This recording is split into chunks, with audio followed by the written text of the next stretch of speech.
economics also you will do post-independence, because post-independence is what they deal with.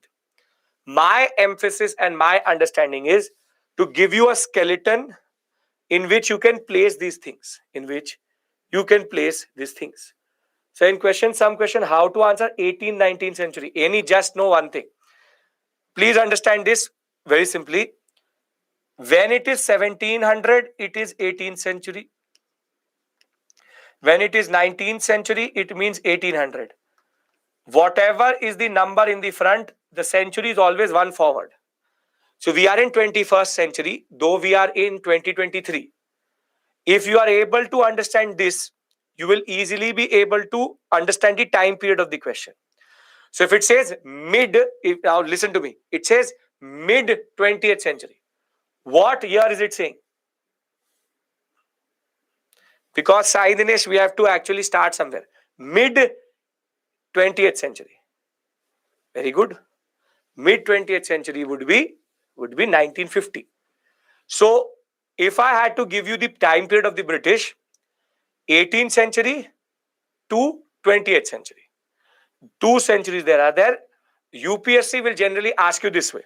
First quarter of 16th century would mean what? First quarter of 16th century. Very good. 1525, which is 1 year before the Battle of Plassey, which I will discuss with you. So if you know this, then you can deal with any question of century. Yes? No issues, Yash. Yes, don't worry. I've already done 21 to 22 classes of modern India. You're here with me in post-independence, 3 classes. Just be with me, because from Tuesday, what you start is geography. That will start from the first module. For anybody who is here with me for the first time, don't have to worry. Just enjoy the class. You will get a chance to do this with me later, but your main class will start with geography on Tuesday. That is going to be the first itself. Right? Okay. Now what I want to do here is very simply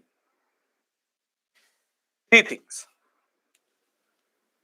Now in history, when I said, don't have to worry, Arun. As I said, you've joined me here. This is first post-independence class. The irony is that for understanding of post-independence, you need to know modern India. That is not an issue. I will keep on reiterating what to do. However, from Tuesday, geography starts, first batch, first class itself. That is going to be your first class in a way, where you start to cover everything what you need to cover. Okay. Now, history for UPSC is technically 6 subjects. And the 6 subjects basically are ancient, medieval, modern, art and culture, post-independence, and world history. So basically, the total weightage of history in PT is mostly 20 questions. And in mains, it's 3 to 5 questions, which is again very significant that way. Now, but the purpose of all these 6 is not the same.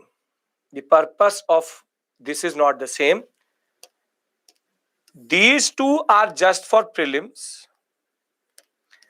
These 2 are prelims and mains. And these 2 are only mains.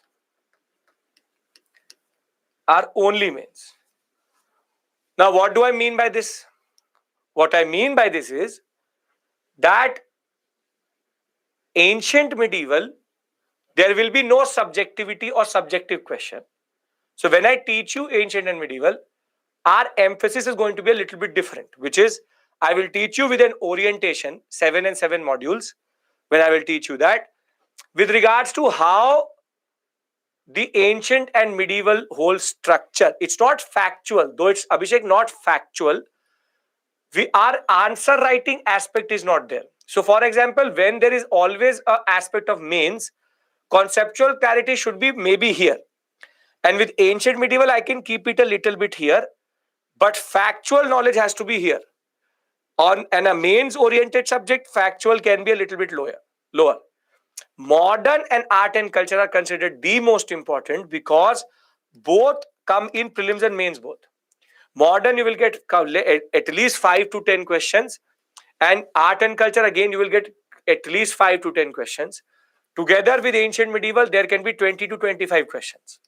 So the questions internal differentiation changes, and from post independence and world history, you will get one question or 1-2 questions for sure. That is why 3 modules for 1 question is not bad.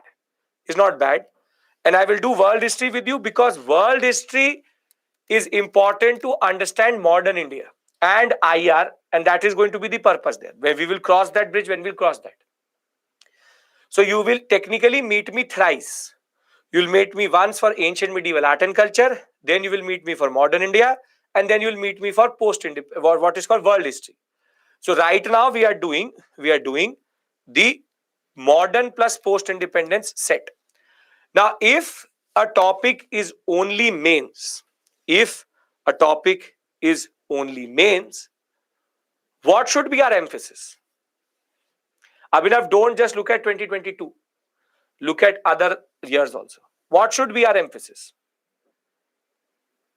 Shruti, I'll talk about that tomorrow, don't worry. Our emphasis should be conceptual clarity. Because if our concepts are clear, we can write any answer because, see, I'll tell you one very important point.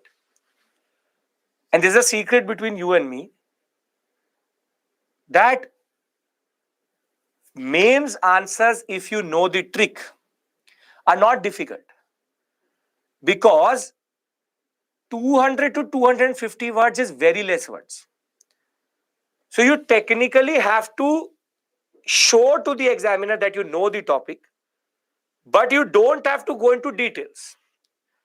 So you technically have to make a fool out of the examiner, which is that I know it, but I don't need to technically put too many facts. So for example, in the question of what we saw in modern India, with regards to the question of many voices. Now, if I add basic words and write one line about them, it will automatically become 150 words. If it is automatically becoming 150 words, where is the scope to write anything? See, in prelims, the UPSC can catch you because they are giving you the question. Here they are saying, tell me what you know.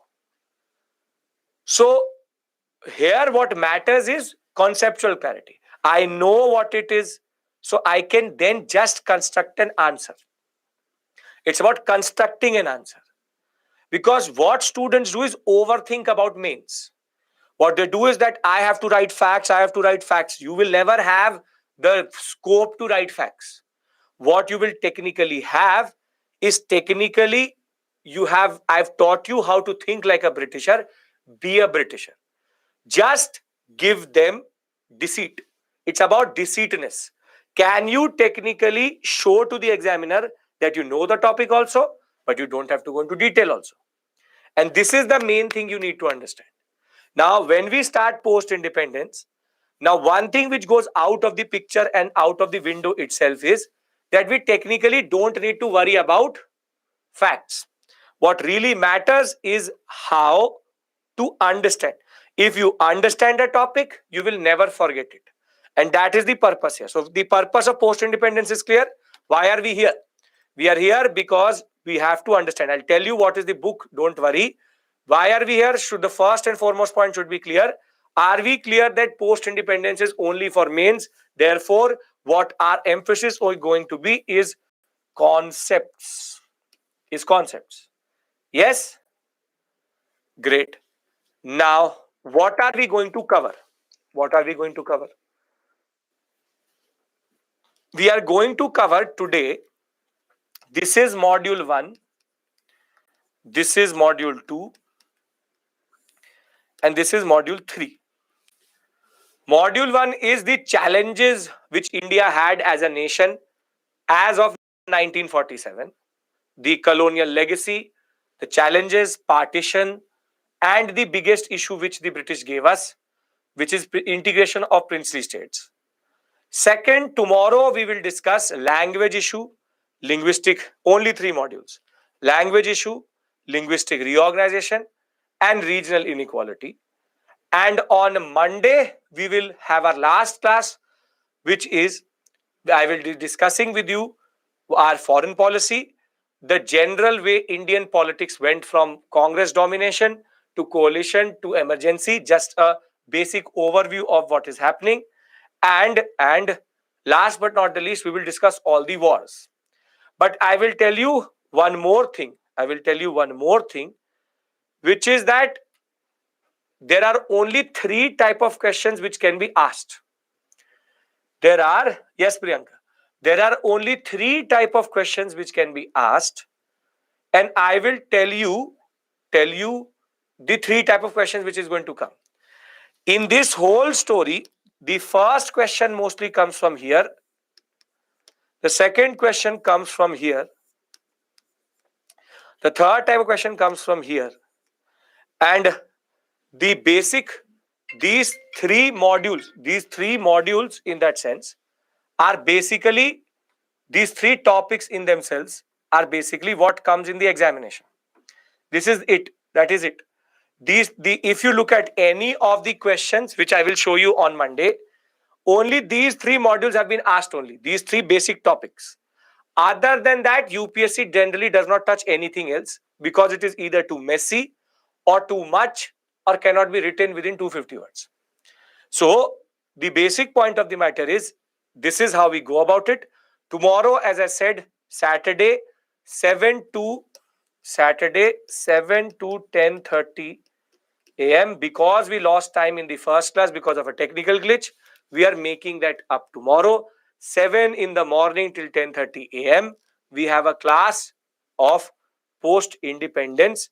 And third module, they don't even ask a question. That is the irony. But I have to cover it with you with regards to the wars and all. But that's a separate issue altogether. It says AM, not night, morning. 7 a.m. to 10:30 a.m. Please remember, 7 a.m. to 10:30 a.m.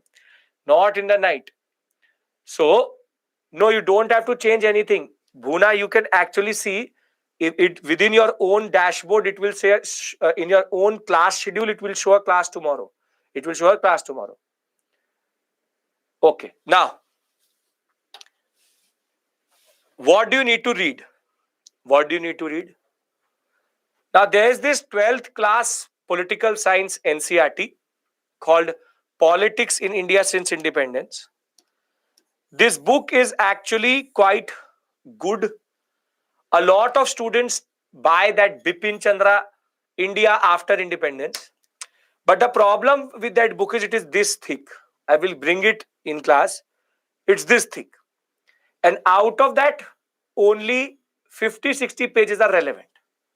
So there's no point buying that book. And even what we have sent to you or would be reaching you, don't have to bother. If you can do the PPT plus this book, your work is done. And I have always said it for world history also and post-independence, the book is technically not needed. You just can do these 2 basic resources and you will be capable of writing any answer. Khushi, no issues. You can do it with me the next time. No issues at all. That one module, be assured, no issues at all. So, are we clear about the book, the purpose and what we are doing here? Because then I would like to start post-independence. So you had basic questions with me. Now I hope that both basic questions are clear. You don't even need to do that, Suma. Don't have to do. Byju's book, don't even need to touch. Concentrate in class. And the point is, what is the strategy here? Once these 3 modules will be done, you will take these 3 modules and close them and keep it aside. Why? Because once you clear the prelims examination, once you have written the prelims examination, then post-independence is going to come out. Because post-independence, there is no prelims question. It's a mains oriented topic. So what I want you to do is that for 3.5 hours, if you're with me, understand the issue. And once you are going to you've written the prelims examination, then open up the PPT and the book. Don't even need to bother right now. I will give you that much knowledge for sure. Right? Getting my point? Tomorrow it is the SME. Can you just push the time? 7 to 10:30 a.m. Saturday is the class. This book is relevant for world history also? No. World history, there's no book only. That is the beauty of world history. No book at all. Are we clear with regards to our purpose? Mains oriented. What are the modules? And politics in India since independence plus PPT. I'll see. My task is to make your task easier. If I come and say, read this book, read this book, read this book, this is book, don't even Kivika have to open the book. We have sent you the Byju's branded post-independence. I'm telling you, enjoy. Just listen to me and understand. It's all understanding based. Right? Okay. Now,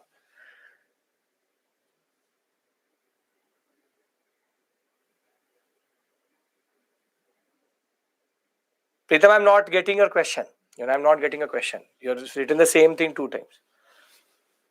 Can we start? Everyone, comfortable? Happy? No books to be written, no books to be read. Just have to listen to me. That's it. Great. Perfecto. Great. Now what is the context? Now, what is the context of our independence? The context of independence is 3 things. First, that we had a long national movement, very long national movement. I think you were tired by the end of it, that why isn't independence coming? Why isn't independence coming? It was a long movement, irritating movement. Jinnah was there talking about things, blocking things, communalism. Basically, when we did get independence in the morning of 16th August 1947, if one thing was basically clear, that we were tired. Pritam, he will, don't worry. I understand it, he will also understand, don't worry. That if we were tired listening to the story, imagine the person who had to fight for it. So we were tired. As much as we don't want any issues, what we wanted on 16th August 1947 was that we just sit down for one moment and say, finally we got independence. However, somehow fate had a different story or something else written for us. Because though our national movement had been long, frustrating, sacrifices were made, and a lot of problems were generated, there was violence, there were debates. The fact of the matter is, Jinnah made sure that we would not live in peace. And the fact of the matter is, that is because independence came with partition. Independence came with partition. And I have to discuss partition with you in quite a lot of details. But the basic point of the matter is that this created a new set of challenges for us. And very simply, we didn't need it. We didn't need it. And the mighty British white man's burden were not even able to execute a partition. The worst implemented division of 2 countries is actually the Indian partition. Worst. Not even Israel and Palestine is so messed up that as much as India and Pakistan was. Because whilst Mountbatten said that we will go for voting, we will do plebiscite, we will do this, we will do that, Nothing was done even before India was given independence. Randomly one day they said, okay, we are giving you independence. Now the act has been passed, and simple is what? Independence comes with partition. And I will tell you why partition in Indian history is considered a very problematic aspect. But if that was not enough, we were also not born to a world which was good. Which is that we were not born to a world where there was no sides, there was no conflict. We were born into a world, one day old India. We were born into a world which was fighting amongst itself, with the US and the USSR trying to dominate each other. Technically, this is Russia and America. And the word which is used for it, and I will teach you in quite a lot of detail, is called Cold War. Cold War politics. It's called Cold War because there was no war between the two, but it was technically diplomatic war. The way we do it with China today, the way we do it with Pakistan today, there's no exact war, but it is basically a Cold War politics, which is called diplomatic war. Now, as soon as we are born, imagine you are born one day, first day you are born, and your parents ask you, choose between us. Which is better, mother or father? 1 day old child, he has to choose. Do you want to be with your mother or your father? And if you are going to be with your mother, father is not going to talk. If father, then mother is not going to talk. And this is basically the real life example of what is happening in Cold War politics. If we go with the US, the USSR will not talk to us, or there will be no relation between USSR and us. And if we go with USSR, then America will not have a relationship with us. And this is why Nehru, as much as you can criticize him or talk about him or do whatever to him, he found a solution to this. And we will discuss that, which is called NAM. Non-alignment movement. Which is that we will align with neither, we will talk with both. We will align with neither, we will talk with both. Basically, neutral stance, which is called the Nehruvian neutral non-alignment movement. And that is the context for our existence between 1947 and 1991. This is the world we live in. Which is the fact that Nehru was the interim government head, so he became the prime minister automatically. So, I am trying to create a picture in front of you.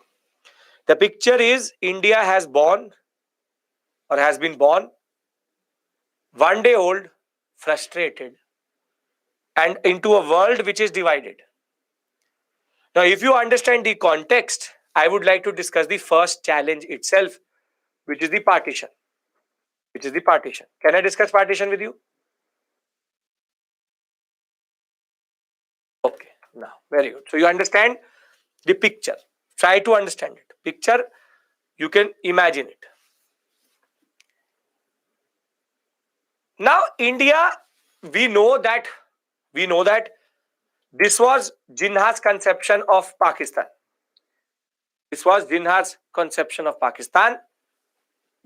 We don't know what he was drinking or eating when he was coming up with this. This was the cabinet mission plan. This was the cabinet mission answer. This was Jinnah's conception of Pakistan, which is not Pakistan, but I don't know what. Basically, something somewhere only leaving Orissa sector. He wanted something somewhere for sure. That some part in Bengal, some in Bihar, some in UP, some in MP, some in Delhi, Punjab, Rajasthan, in MP, in the Karnataka sector, parts of Andhra Pradesh. He wants parts of the Kerala, Tamil Nadu coast, Sri Lanka, not even under the British properly. Sri Lanka he also wants.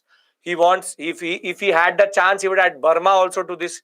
And then Andaman and Nicobar Islands. He wanted everything.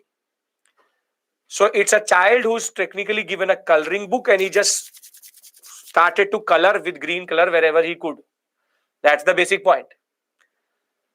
Now, what I want to discuss with you first is that how is that we came to this point?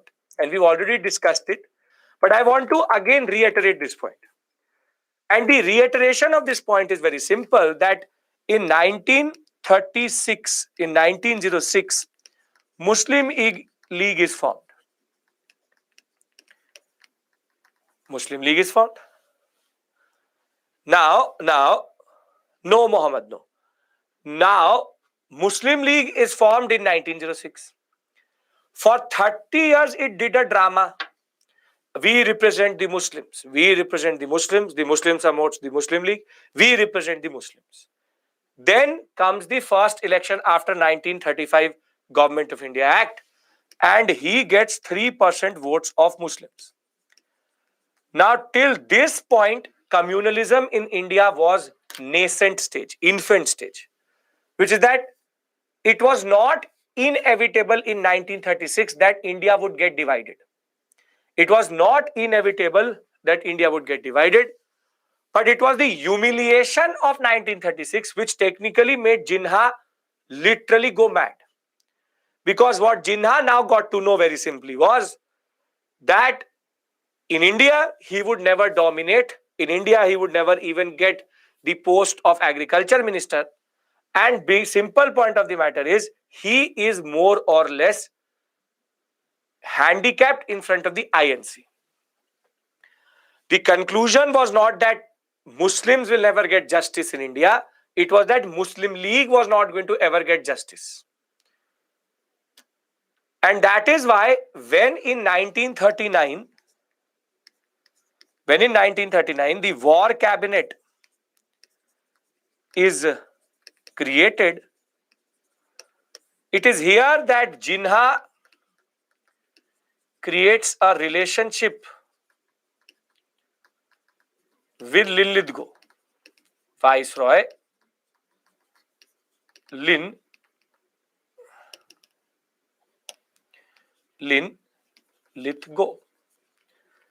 And therein comes the concept of second wife. That it was believed that Jinnah was the second wife of Linlithgow.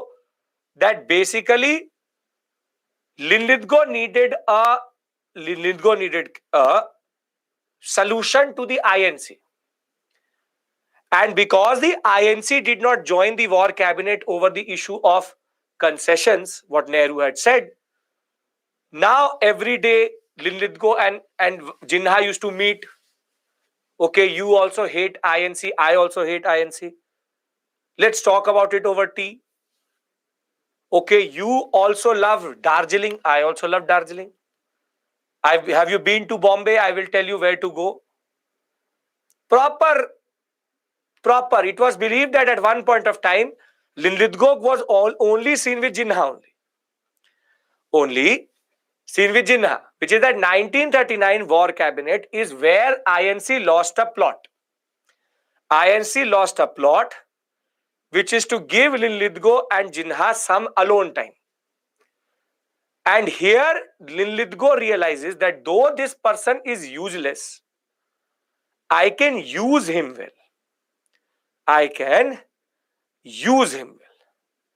And the use was to create an antithesis, an opposition of the Congress itself.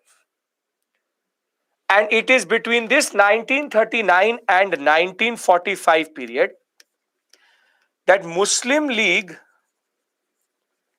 is pushed by the British government, and it started to become popular. But technically Jinnah was being used, but Jinnah wanted to be used also. And as of 1945, still we thought that, okay, Jinnah not that important. But the turning point will be 1945 Wavell Conference. When the Wavell Conference will come, when Jinnah will walk off, the fool called Wavell, the conference was dissolved. That basically, if Jinnah doesn't stay, we don't have a solution. And this is basically seen as the first turning point. And then the next turning point is 1946, when the election is going to happen and he is going to get 86.6 vote share in Muslims and all 30 seats reserved for Muslims. Now here comes the inevitable part. Here comes the inevitable part, which is that from 1906 to 1946, this 40 years, Jinnah became from zero to hero, which is that even in this 10 years, 36 to 46, he technically, if he did not have got the support of Wavell, of Linlithgow, he would not have become anything in any way or form. Nothing at all. He was nothing. He was generally nothing, but the British made him something. And that is why when in 1946, Jinnah started to do drama, I will not join the interim government, I will not do this, I will not do that. Nehru actually wrote a letter to Attlee that Jinnah is doing too much drama. That Jinnah is doing too much drama, and now I don't have the time or the patience to deal with this person. So you tell me, when do you give me independence? Because now I cannot in any way or form basically deal with this person. He is unbearable. Just give him another country so that he can go there and stay. And that is the basic point. The INC had given up on an idea of independence with Pakistan. Independence had to come with partition. And that is why the 1946 cabinet mission was shocked by this. That basically, what are you asking for? You don't even know. Therefore, the concept of communalism, the concept of cabinet mission, between this whole concept in India, remember one thing, that communalism is a British created hatred between two communities, the Hindus and the Muslims. Very simply, Lacheba, just refresh. It is proper British divide and rule. That there is no way India was ever going to have two nations when we were under Mughal rule, when we were in the initial period.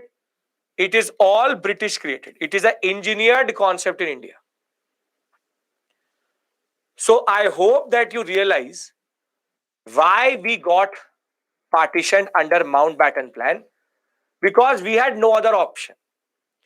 There was an inevitability to the partition, and there is no way we could have come out of this taking Pakistan together, because there were no other solutions which Pakistan or Jinnah wanted. Is this first point clear? You can write this, why not? There can, in UPSC, not in UPSC, but in optional level, there's a question which comes. Was the partition inevitable? Yes, it was. But not in 1936, but in 1946. Now, what was the Mountbatten Plan? The Mountbatten Plan was very simply find two provinces which have Muslim majority.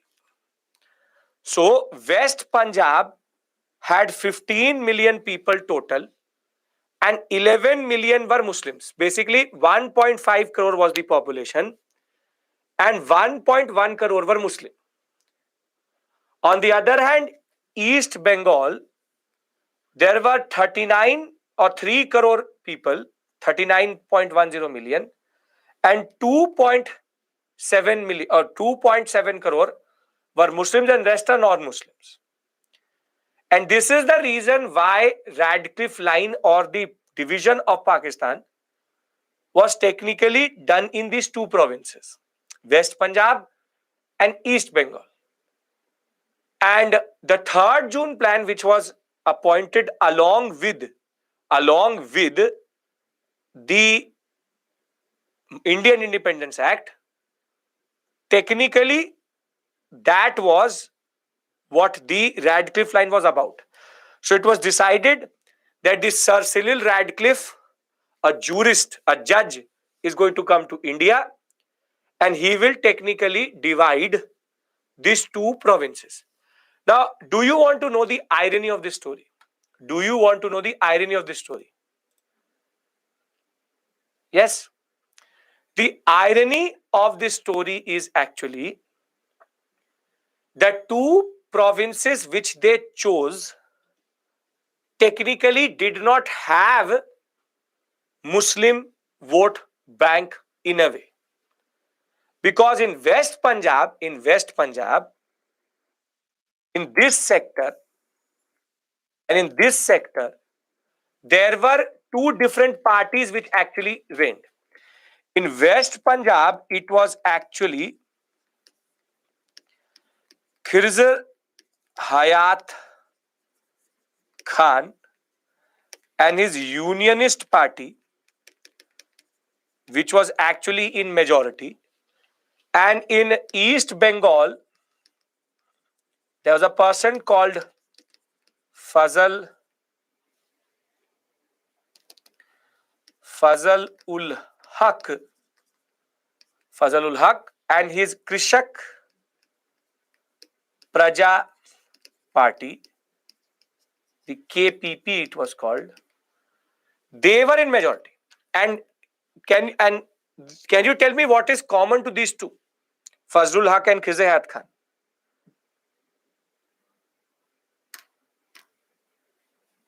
What is common to these two is they both hated Jinnah. They both hated Jinnah, literally hated Jinnah. Fazlul Haq used to say that you are not even a true Muslim. Asking for Pakistan, are you Pak yourself, which is so holy, then you talk about? Fazlul Haq used to hate Jinnah and Khizr Hayat Khan used to not even acknowledge Jinnah. So you will see these two spellings. Khizr is written like this also. Khizr is written like this also. Both are correct. So basically, the two sectors which were chosen, ironically, Jinnah also did not want it. They are Muslims, but they didn't believe in Jinnah's cause. Technically, in a way, against partition. And when the line will be drawn,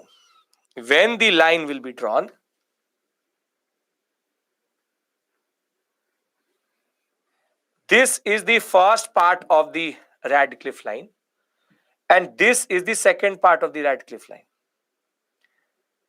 So two Pakistans will be created, one called West Pakistan and the other one called East Pakistan. And what is the irony is that there was no connection between the two. That is the irony here. The only way these two Pakistans could interact was via air. Actually through only airways. No other way. They can do the sea, but from Karachi to Dhaka, it used to take 14 days. From here, you have to go across India, then across Sri Lanka, then whole this, then reach this. So technically, there was a major corridor in between India, which you will see when I will discuss with you the 71 war, that once closed, there is no real contact between West and East Pakistan. So they technically used to take Indian permission to operate here. There were only commercial flights which were allowed. No fighter jets were allowed in this whole sector, this airway between Pakistan to Pakistan. And see, we've always been the bigger brother. We've always tolerated the madness of Jinnah. But somehow Pakistan is now reeling under its own madness. That's a separate issue altogether. I will discuss with you. East Pakistan later is going to become Bangladesh. We will discuss that. That is 71 war. So we understand what is the concept. Why were these two areas chosen? Can we first be clear why the two provinces were chosen? Because of their population data. Because of their population data.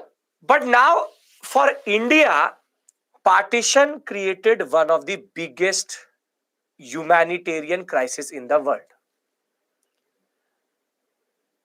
Biggest humanitarian crisis. Because what is ironic is that on both sides, now people needed to move. Now people needed to move because there is a Hindu population here and there's a Muslim population here. There's a Muslim population here and there's a Hindu population here. And what is ironic is that these people did not even vote for the partition. But what I want you to understand right now is the trauma which these people went through and why we call partition as the first administrative humanitarian crisis which India went through. Because imagine, tomorrow morning, I wake you up and tell you you are in the wrong country. You are in the wrong country. And if you don't run, somebody is going to kill you. If you don't run, somebody is going to kill you for sure. Now you tell me the level of trauma which people will go through. Firstly, you will not even understand what to take with yourself. You can't take cars, you can't take your house.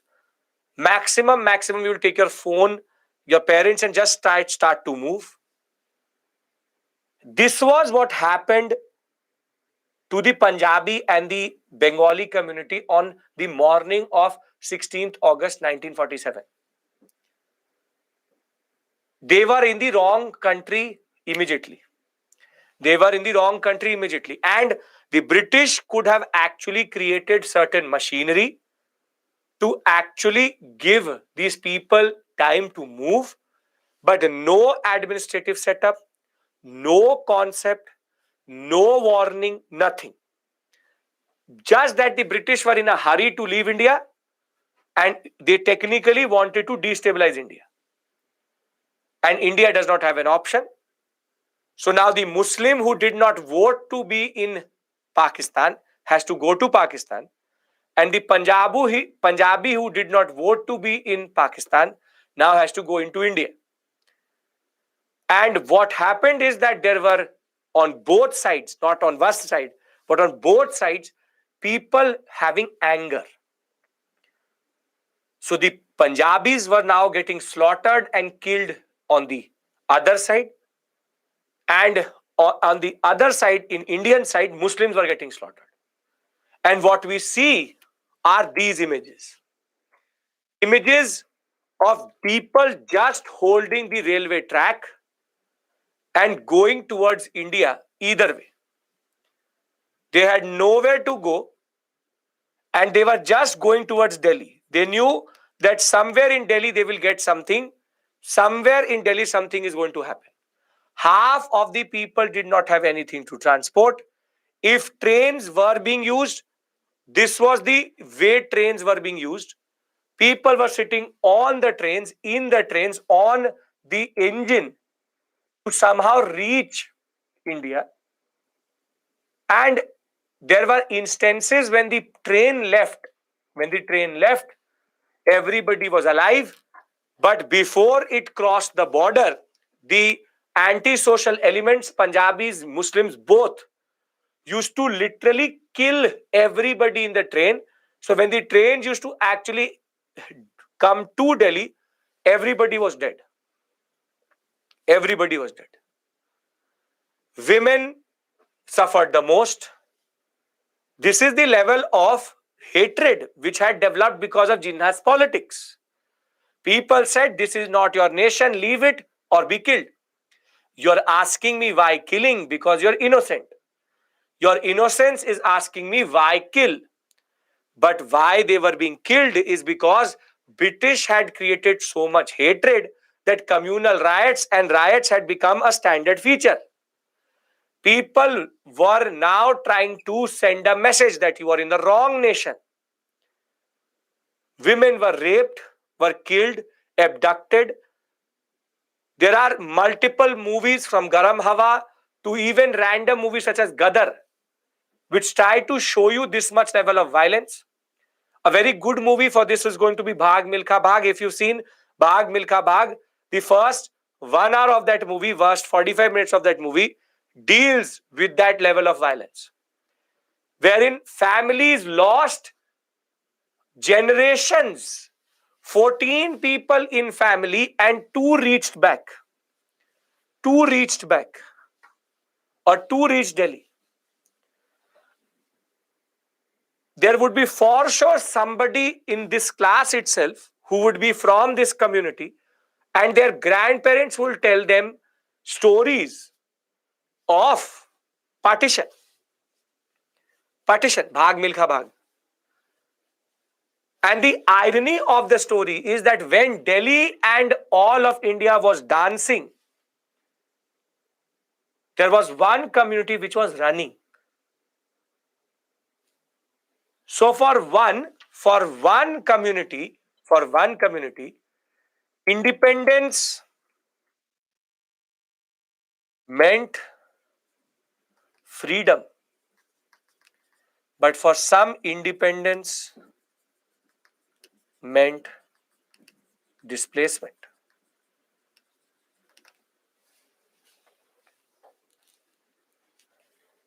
You see, I can push one comment which has come. Shaimil tells us that her mother and grandfather tell them the story. That basically it was not Hindus and Muslims. It was technically people. Humans were being displaced. Humans were being destroyed. Neither did the Muslims ask for it, neither did the Hindus ask for it. And somehow this story is not known to everybody. Because these two communities, the Punjabis and the Bengalis, somehow swallowed this anger and this sadness of the horrors of the partition. For some, they relive it every day. Imagine you have a house, a car, a life in Pakistan, and when you land in Delhi, you have nothing. This is what is the cost of our independence, which we technically don't talk about. Our independence came at a cost, and a conservative estimate of how many people were killed is close to 3 lakh. 3 lakh. And if you go with the numbers which the communities tell us, 5 to 6 lakh people perished, were killed literally, just because one man wanted something which he didn't even know what he wanted about. So, Alisha, yes, I would like to push this. Okay. Alisha's grandparents had to leave 5 acres of land back.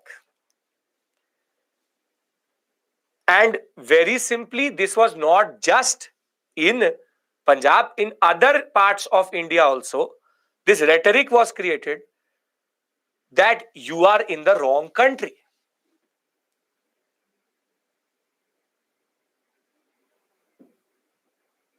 Now, this is something which we don't know about. This is something which we don't know about. And I think the horrors of it, we can't relive. We can't relive. But some people still do. Still do. So the first issue is this administrative crisis, which is created because the population of Delhi on 1946-47 was 3 lakh. And on 16th August to October of 1947, it became 8 lakh. 5 lakh refugees were now sitting in Delhi.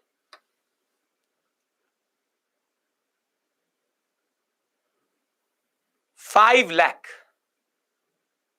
So I hope you understand the first part of the story, which is destruction, death, terror, killing, and pain. And if that was not enough,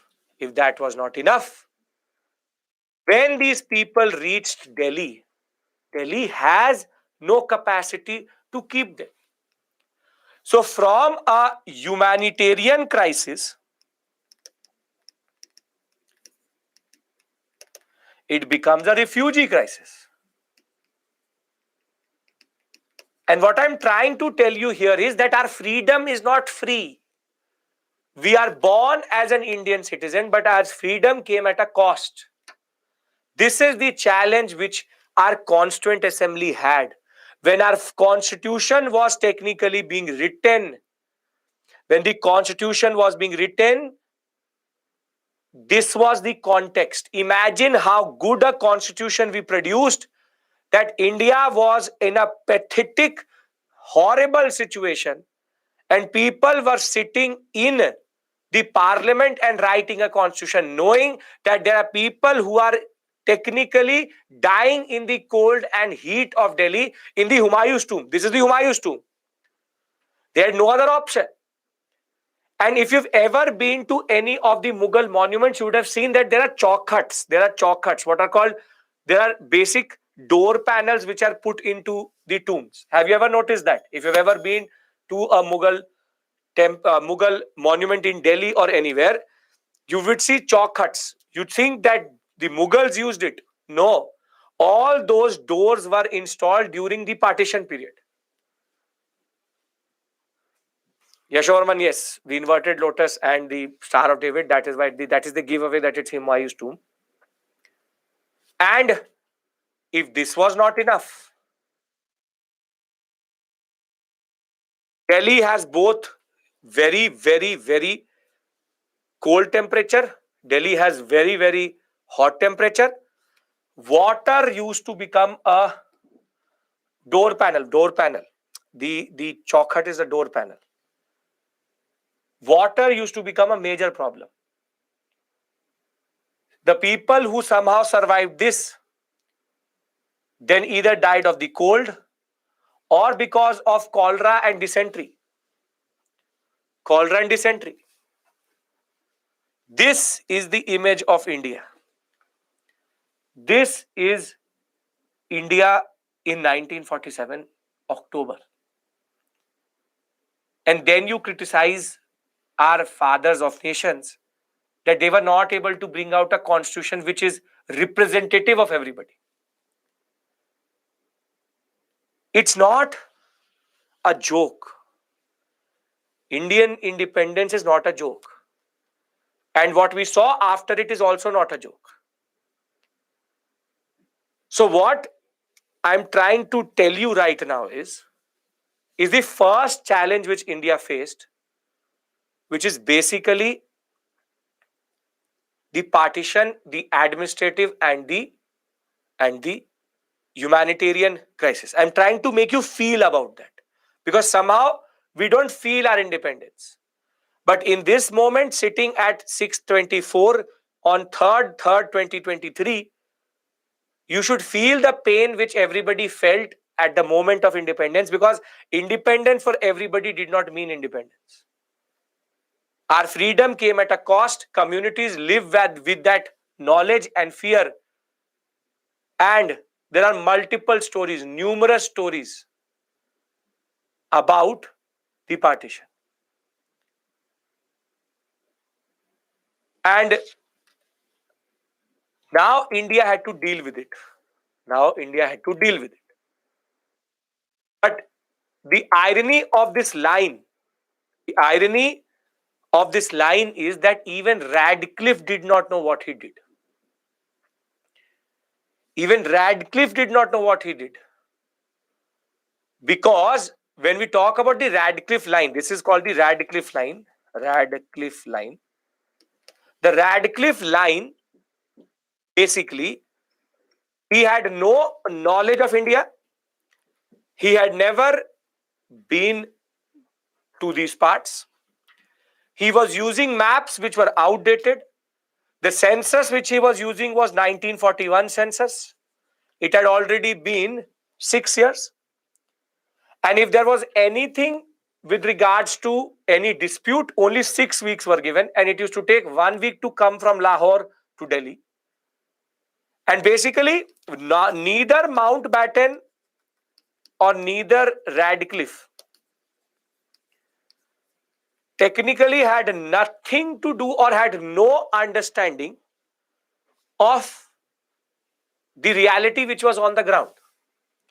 They just randomly chose to do what they wanted to do. Simple point of the matter is that Radcliffe line, Mountbatten, the British created a mess. The British created a mess, and the single-handed reason for this was Linlithgow, Jinnah. That's it. Leaders did not interfere. What do we do? Nehru, Patel had to accept the fact that India has to live like this now. And at the end of the day, what it did was, now India had to manage this humanitarian plus refugee crisis. So the first challenge which India faced as a nation was the communal Holocaust. Holocaust means mass death and destruction. The partition of the Indian subcontinent. Everybody is following this. Are you understanding the basic point? I hope I've been able to give you that feel, because that feel is very, very important. That what is partition? Now, very simply, the partition affected 1.5 crore people who now had to hastily cross the new borders. Armed bands of Sikhs and Hindus and Muslims roamed on both sides of the border. According to an estimate, 1,80,000 people were killed, 60 in the west and 1.2 in the east, because on the Bengal side also equal death and destruction.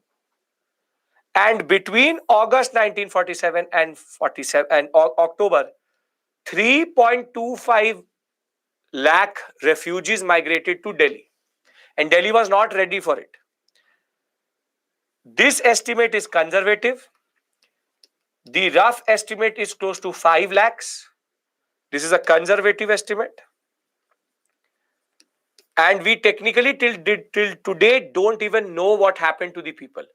The most sad part about is that the people did not even get the bodies of their own relatives. Did not get the bodies of their relatives. They had to just leave them behind and move to India. Now, how did India manage it? How did India manage it? And the way was, first refugee camps, then rehabilitation. The first department which was created in Government of India was the Relief and Rehabilitation Department, so as to basically make sure that the death and destruction was somehow controlled. Freedom meant displacement and horror for most of these communities. Now, once the refugee camps were made, then in Delhi, Lajpat Nagar, Rajendra Nagar, Punjabi Bagh, Nizamuddin, Kingsway camp. All these areas which you see in Delhi, and you may be living in one of them, were actually created as refugee colonies. And you give it to the Punjabi community that when they came empty-handed, zero, nothing at all. And when they were rehabilitated in Delhi, they have now become one of the richest parts of Delhi in that sense. Because they day in and day night wanted to bring back their prosperity and do something for their relatives. A lot of people were also rehabilitated in Punjab and Himachal Pradesh. But the most interesting case is basically Ulhasnagar, which is in Maharashtra, where a whole city was developed for the refugees which came from the Sindh area. So Sindhi Hindus came to Gujarat, Maharashtra, Rajasthan, Madhya Pradesh. In West Bengal, Tripura and Assam, the East Bengal, East Pakistan refugees came. And the ironic part is a lot of them were also sent to Andaman and Nicobar Islands. And that is why the most spoken language in Andamans is actually Bengali. Because these were the Bengali Hindus who crossed over. Now, very simply, before I go to the legacy, if they ask you a question that independence came with partition, discuss the challenges partition poses. Can you discuss that? That basically it's a humanitarian and refugee crisis. Humanitarian because of death and destruction, and the humanitarian because of all the points I've given you, that there needs to be rehabilitated. Yes? Are we all clear about that? Very good. But now what is the legacy of all of this? What is the legacy? And then I give you a break. It's an administrative crisis. It's a crisis in itself. Now what is the legacy of the partition? That somehow till today, the British taught us something and we are still following it. Which is that Hindu-Muslim tensions till today, legacy means the what it left behind. And the biggest problem is that the divide and rule policy which British did or technically used on us, we still have a hangover of that. We still have a hangover. And the fact is that we still see glimpses of conflict and tension. And basically, the simplest point is, India was never ready or was not even prepared to go for partition. The people who crossed over did not want to be in that country. The Muslim who left his house in Punjab and went to Pakistan did not want to be in Pakistan. The Punjabi community which came from Pakistan to India did not want to be in India. They wanted to be in one nation.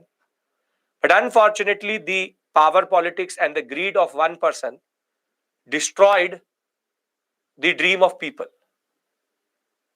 The Muslim and Sikh experience of the independence, Muslims and Sikhs, specifically Muslims in even central part of India, being asked to leave their cities, asked to leave and go back to this fictitious nation which they never voted for. Pakistan never represented Muslims. Pakistan only represents Jinnah's greed and Muslim League's greed for power. But in the end, you are the future of India. You are the future of India. What we need is a secular outlook.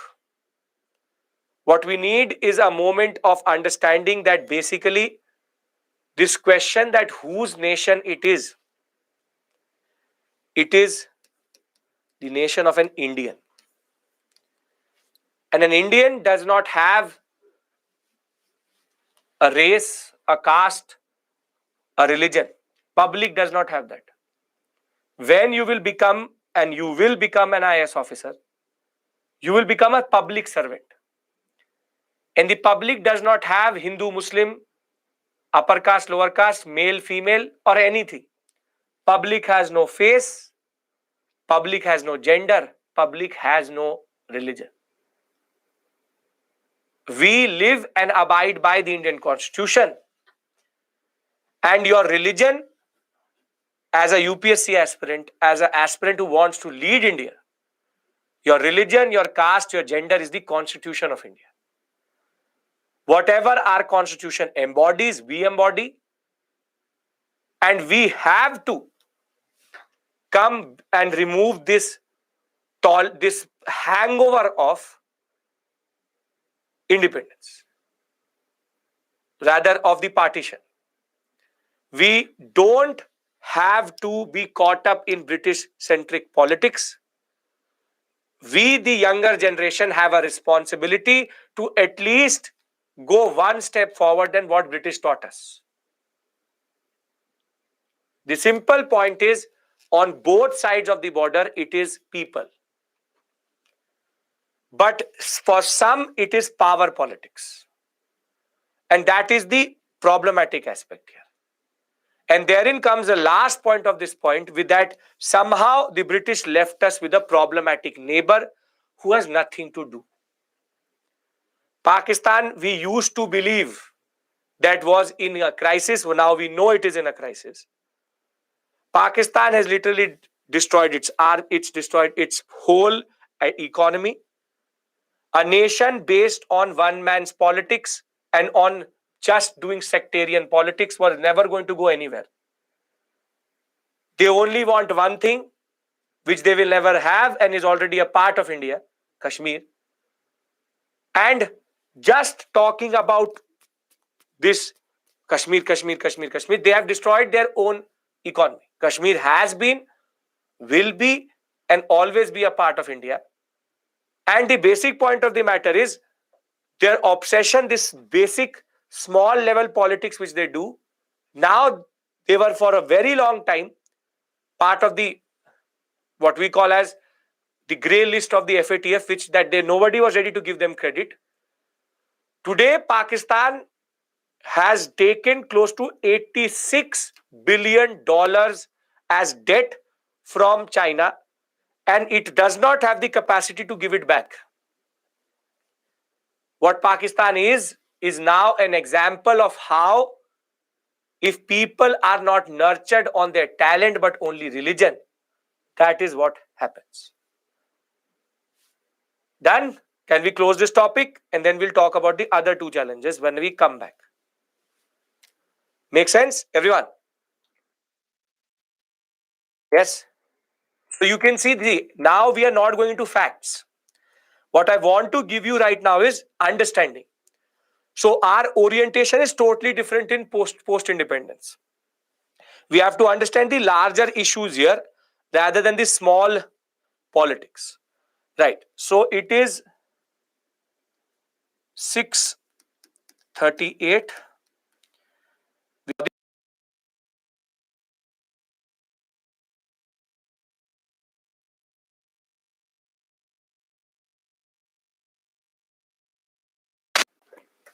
Okay. Is basically the partition and the displacement of people, and basically we have what is called a humanitarian and refugee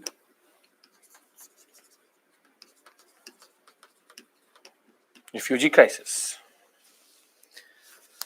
Now, the simple point of the matter is that this was not enough, or this was not the only thing which was there. Because along with that, we have a major issue, which is the second challenge which India has, that we are literally bankrupt on 1914, 19 on 16th August 1947. There was no money. Our constitution makers, our Constituent Assembly inherited a country which was literally bankrupt. In agriculture, there's a nexus between zamindars and moneylenders. Peasants are under poverty. If that is not enough, famines were also a reality. Indian economy was a subservient economy, which is that it was an economy which was there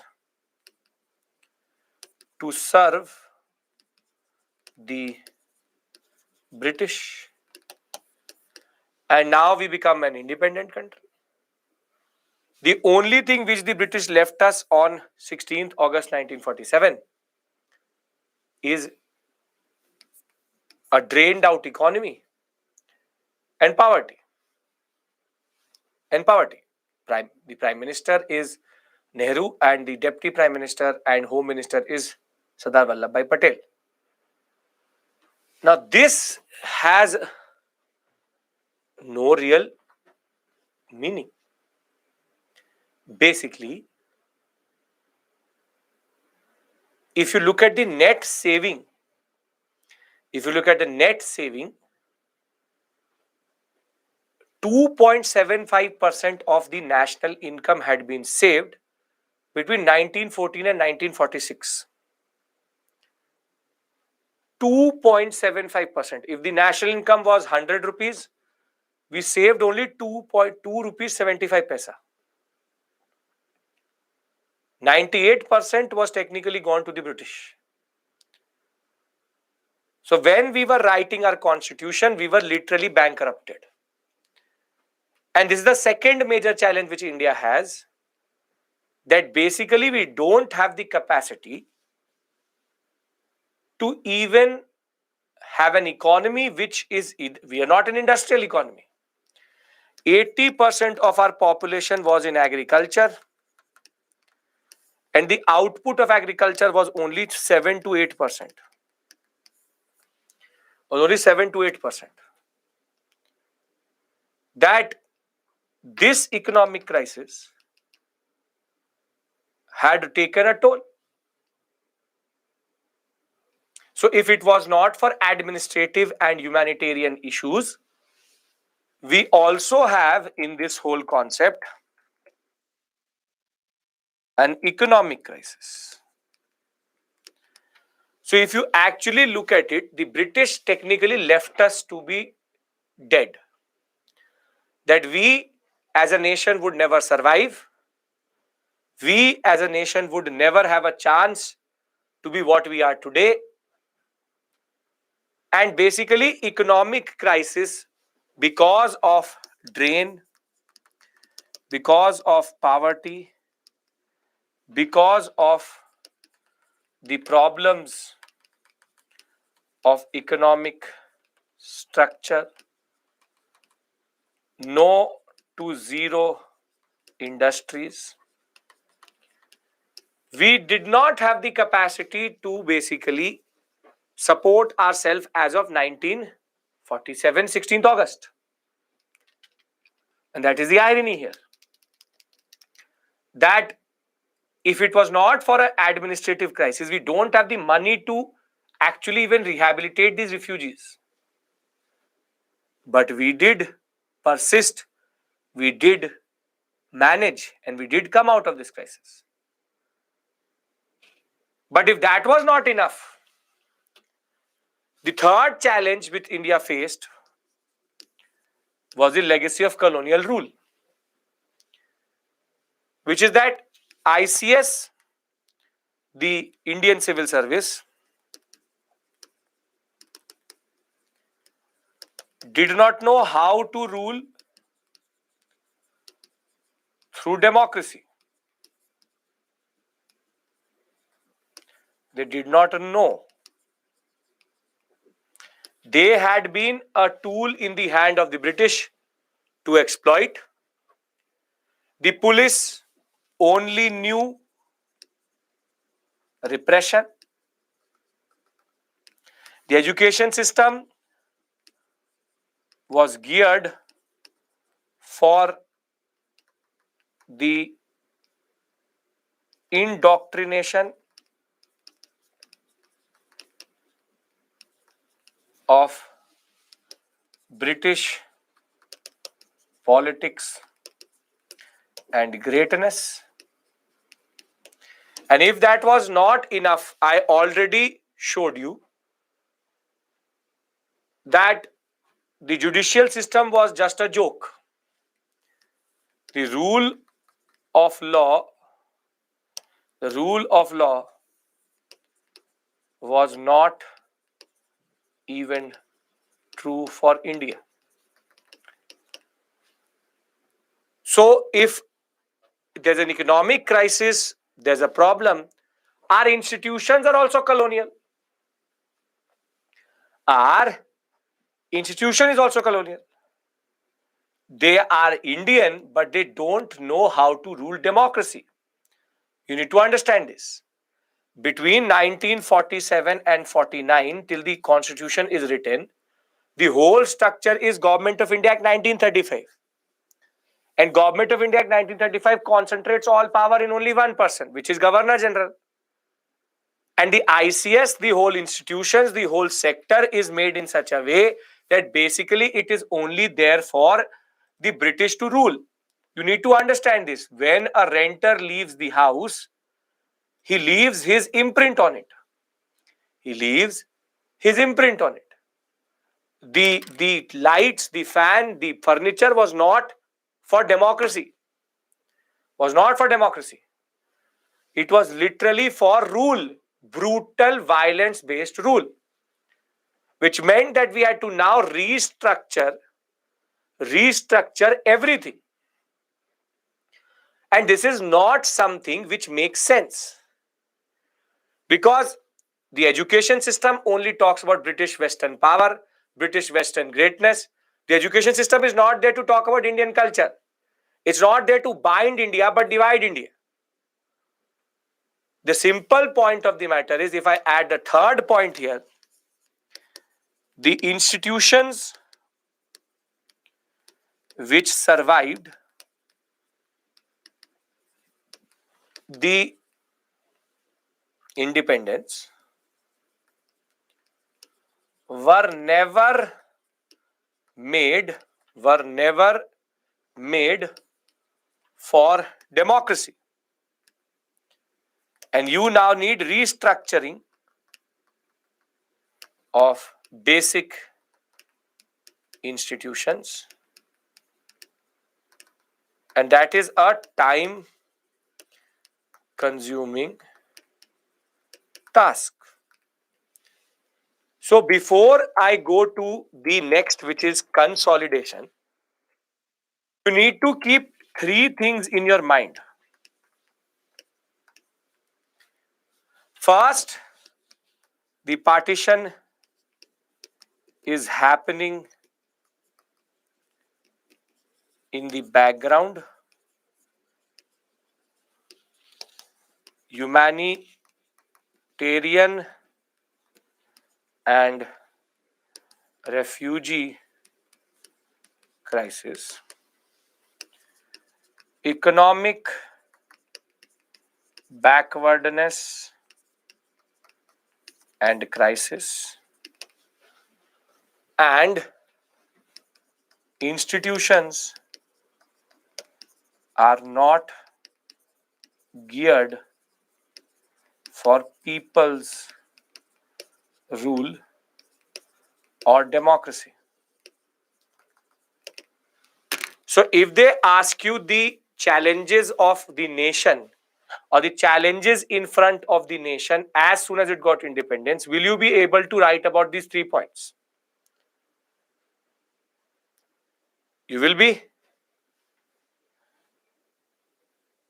Okay.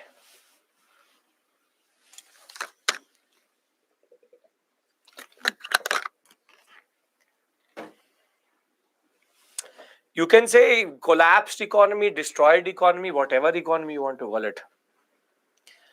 Now, if we are clear about these three, please need to tell me. Then I do the most important discussion we have to have today, which is integration of princely states.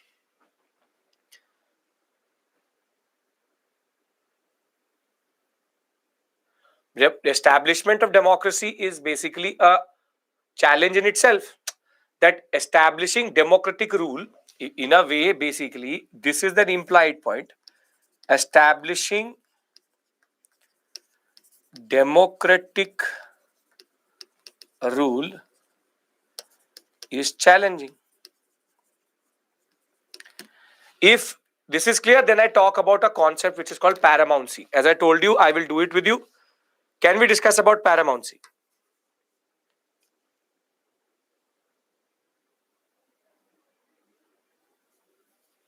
Yes, sir.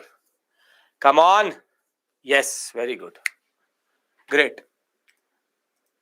So, now,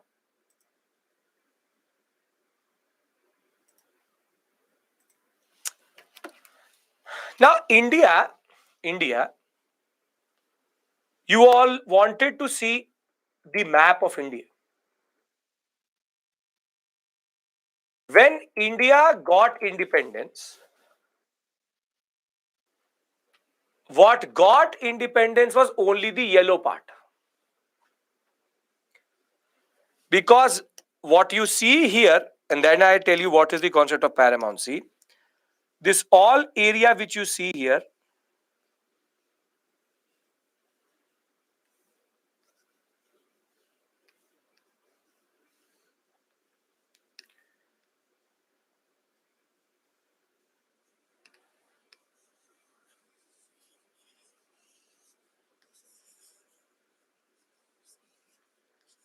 are basically princely states. There were 565 princely states in India as of 1947. And these zones which you see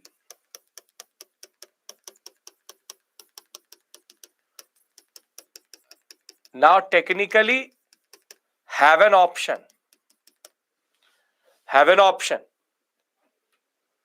The president is Rajendra Prasad, the prime minister is Nehru.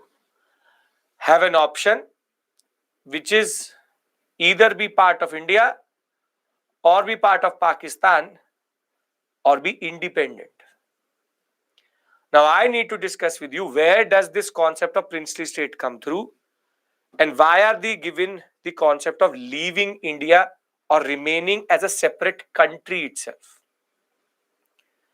Now I'll tell you what is the concept of princely states. They are technically not fully under the British. These are the areas which are indirectly controlled by the British. And let me discuss this concept. I'm trying to show you this map. Now you get the point when I made the 1935 Government of India Act map. Why I did not show you India. Because technically, if you look at the way I etched it, that was only what was India.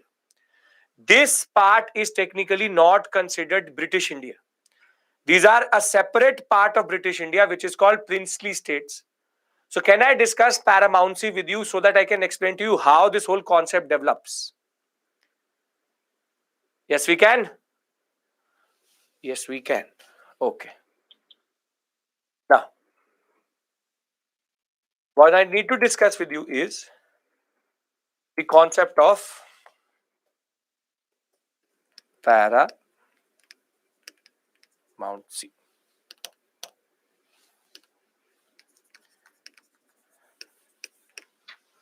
I can begin the discussion.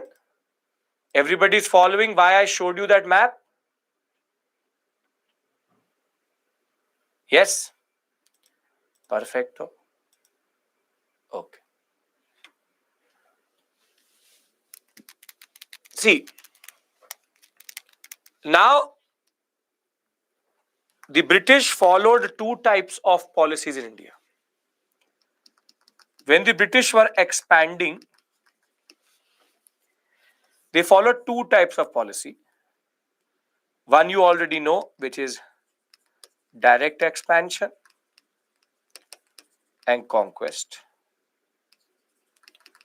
Well, the other is called indirect conquest. The first type of expansion, Maratha, Mysore, Carnatic, Sikhs. And the second type of what is called as simple point indirect conquest is based on subsidiary alliance and doctrine of lapse.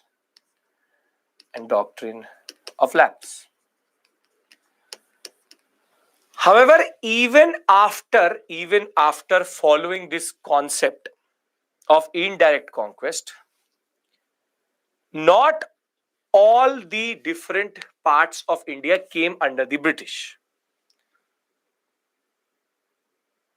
So while they were able to conquer most of India from Awadh to the Maratha sector itself, as of 1857, whatever you see here, the red part was still left. Which is that they had done everything, but still this red part, the red shaded part which I've created, is still left. So basically 565 political units had not been absorbed inside directly controlled British India. Directly controlled means that basically the whole structure was not applied on them. And now in 1857, the British get a shock. Called the Revolt of 1857. Now, when the Revolt of 1857 comes through, one of the reasons which the British attribute to the Revolt of 1857 is basically the concept of annexation was seen as one of the reasons for 1857. And that is why in the Queen's proclamation of 1858, which came with the 1858 Government of India Act, it said no annexation.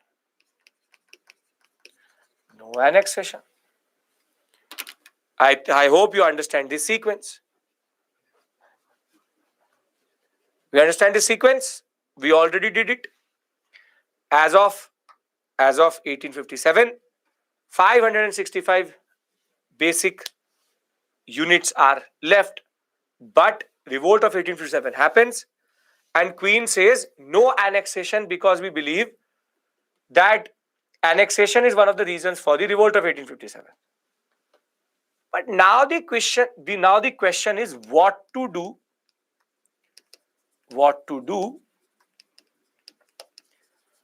with these 565 units. What to do with these 565 units. And here the British introduced the concept of paramountcy. Answer is paramountcy. Annexation means to conquer. Now, paramountcy, the concept is very simple. All are princely states. I'm coming to that, Suvarna. The 565 are basically states under princes. That is why they're called princely states. They're under princes, they're under kings. Basically, they're under someone. They're under someone. They're under either the princes or under the kings. Princely states basically exist because these are units or political states or political units which there is no full control of British. There's no full control of British. Now the British, some say 521, some say 565. I don't care. That doesn't really matter. Whatever it may be. 565, 561, it is 500 for sure. Now, simple point of the matter is UPSC is not going to ask you that as it is. Now, the basic point of the matter is the British are too scared to conquer them. In NCERT is 565, I know that. The British are too scared to conquer them. So what they introduced, these are Indian kings, obviously Indian princes and kings. So what they introduce is the concept of paramountcy, wherein the princely state got a semi-independent status, wherein the queen is the person who controls the princely states. They have internal freedom, but externally they accept the overlordship of the queen. In a way, like a dominion. Very good. In a way, a dominion. In a way, a dominion. Now, very simply, externally they have no freedom, and internally they have freedom. And this is basically the concept of paramountcy. That there is indirect control. There's a English resident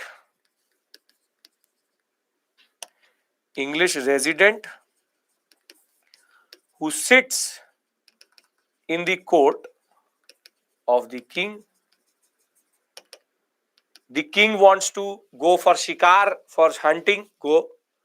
You want to do this, go. This, that. Basically, the English president is to make sure no rebellion.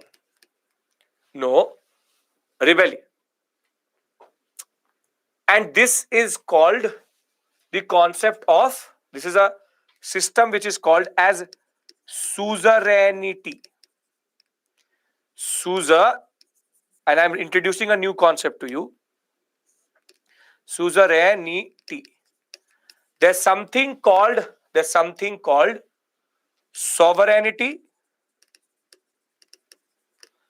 and there's something called suzerainty.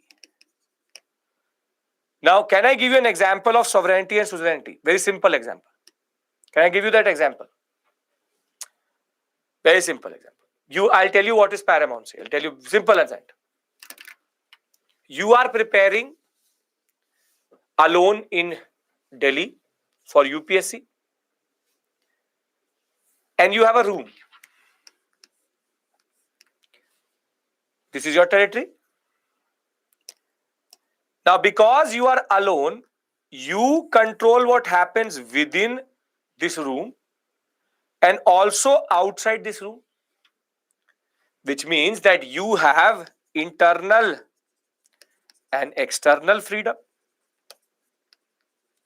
So what do you become?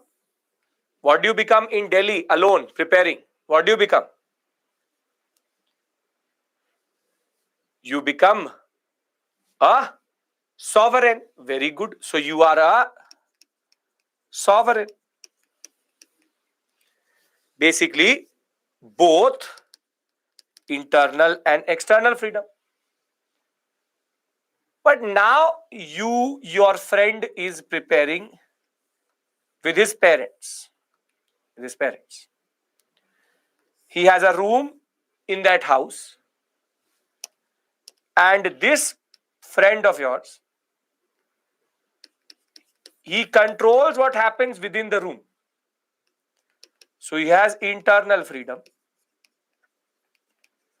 But as soon as the door opens into the house,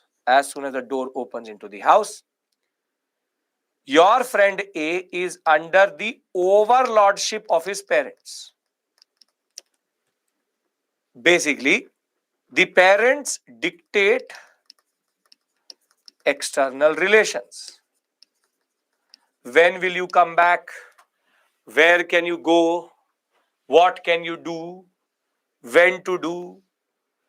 Now, this is called overlordship. You accept the overlordship. Never say it to your parents, but that is technically what you're doing.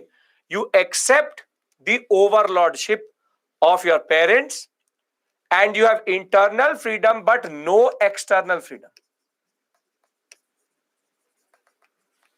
No external freedom. Now, this is called suzerainty. This is called suzerainty. Suzerainty. Now, does it make sense? Now, does it make sense? Yes, what external means is basically external means defense, communication, and external affairs are three things which the British control. So, in this relationship, what the princely state technically is you, and the queen is the parents. Princely states are suzerainty based concept in which the queen only indirectly controls. So the relationship is very simple, that the queen is the overlord and she controls defense, communication, and external affairs. Only internal freedom, and sovereignty means both freedoms, yes. And basically via the resident, and the princely state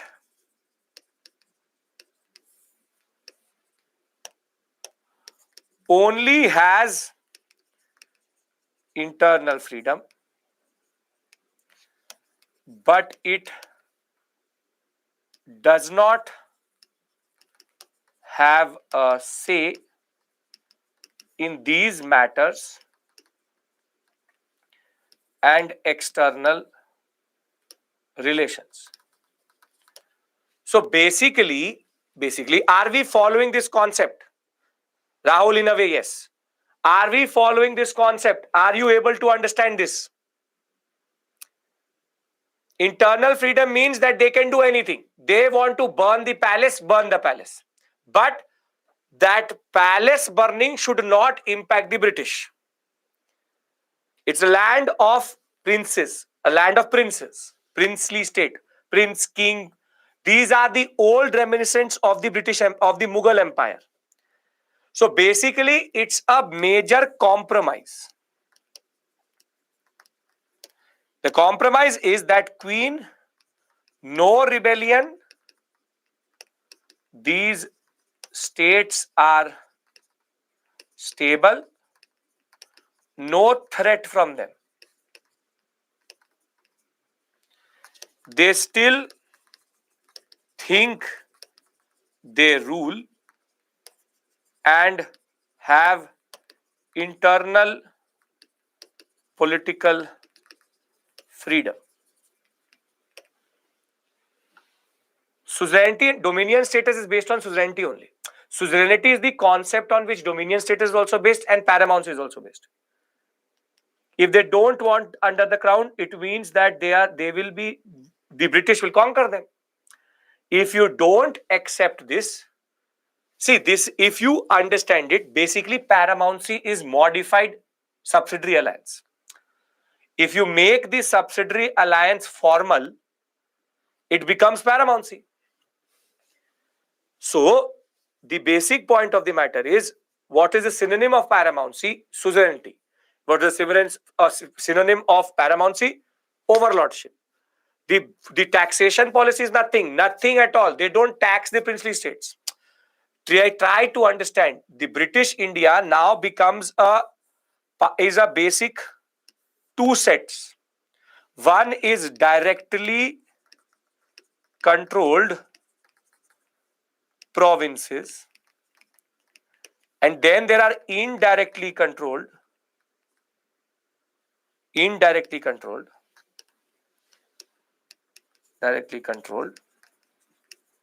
princely states. The basic point is that what they got a guarantee was that these red parts will not rebel. Cannot rebel. A princely state, it can make salt if it wants to, it can do whatever it wants to, it's just on them. Please understand it. These are semi-independent areas. These are technically dominions within India itself. So the British had 565 small or big units which together constituted the princely state concept. Why are they indirectly controlled? Because the kings are not possible. No. Not because the kings are powerful. Because the British is too scared to touch them. The fact is, eventually the British would have actually conquered all of them. But the basic point is, they rather thought, why conquer when you can control?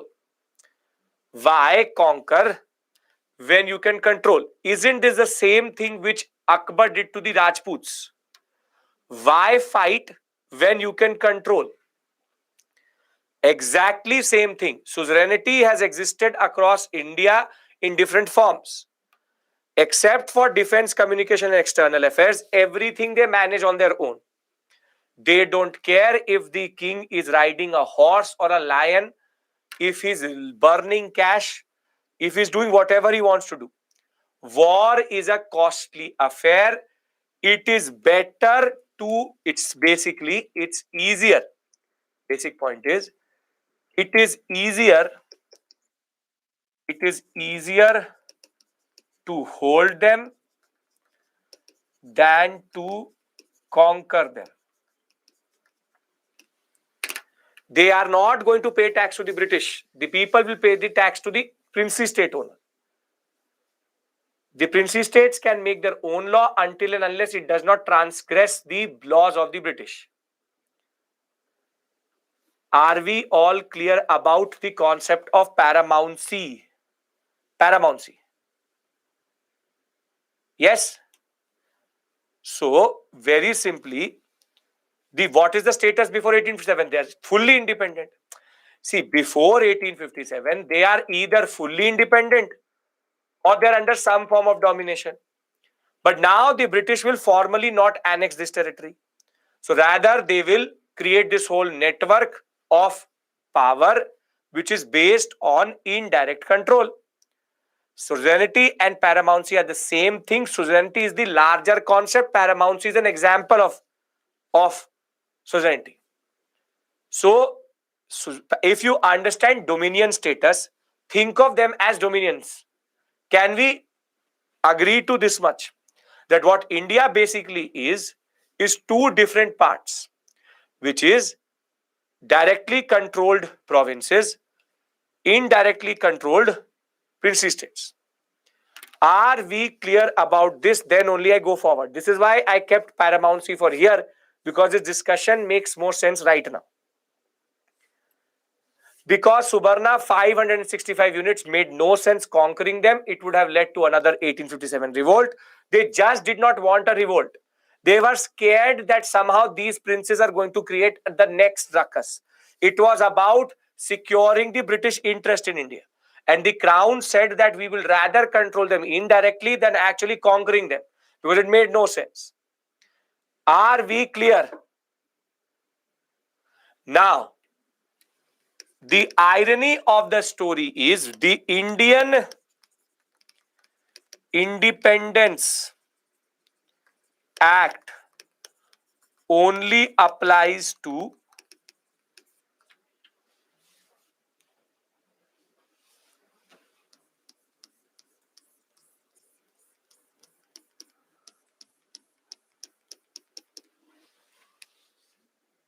princes. Don't pay tax to the British. They get their taxes to themselves. That is their income. Now, this creates a problem because these indirectly controlled have three options: remain independent, join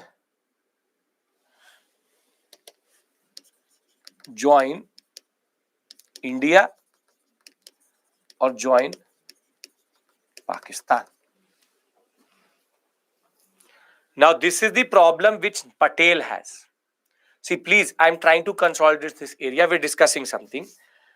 I am discussing with you paramountcy because at the moment of independence, in August of 1947, there's an issue that the Indian Independence Act, the act which is passed by the British, only gives 11 provinces. This whole map is that for that basically the fact is that only the yellow part becomes independent. The blue part is a challenge in itself because India could easily become a not one country but 566 different countries. As many as 565 princely states were independent or were legally independent, and their decision was not left to the people but to the princes, who either wanted to remain independent or technically remain or become a part of India or Pakistan. The whole concept is based on the concept of paramountcy. Annexation under subsidiary alliance and doctrine of lapse leads to the revolt of 1857, rude shock. Crown now introduces the concept of suzerainty. Princely states covered 1/3 of the land area of British Indian Empire, and 1 out of 4 Indians was under a princely ruler. These areas are indirectly controlled. Please understand this point that basically the princely state concept is a danger to Indian unity. Now, are we able to understand why is it called consolidation of a nation? So in the three things which I told you India had, this is the fourth issue, that there are 565 units which are threatening Indian unity. Now, if you understand this concept, then I tell you how we were able to conquer it and how we were able to control it. What is paramountcy? Paramountcy is the relationship of overlordship between the British and the princely states. Princely states had internal freedom but did not have external freedom. Therefore, it was a relationship of simple control and indirect control of that area. Now, should I write this down?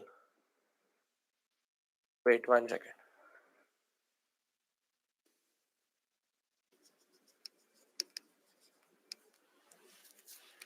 Paramountcy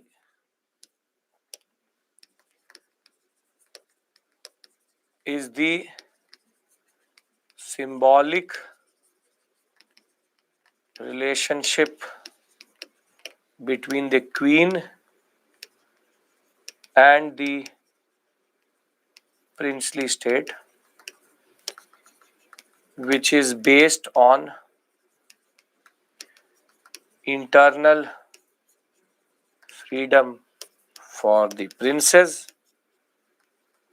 and British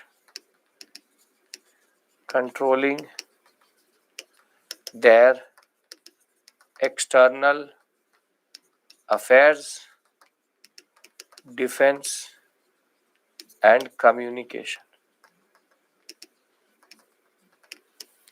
Paramountcy only deals with princely states. Is this clear? Everyone, come on. Clear, clear, clear. If you accept the British as a paramount power, they will not touch you. If you don't accept it, they will conquer you. Okay, very good. Now, on 5th July 1947, when the act is passed by the British in the form of the Indian Independence Act, the act provided for the creation of two independent dominions, India and Pakistan, with effect from August 15, 1947. The Constituent Assembly of each dominion was to exercise power, and the Central Legislative Assembly and Council of State were abolished. However, under the Mountbatten Plan, princely states were now rendered independence by lapse of paramountcy.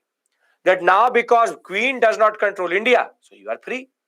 So you have now the option to join India, Pakistan, or remain independent. And this is the new problem which India has. If it was not just the fact that we had bankruptcy, we had institutions which are not democratic, the fact that we technically have created a whole structure in which the partition only creates more and more problems. India is not one but 565 units. And now it's technically like the collapse of the Mughals, if you say.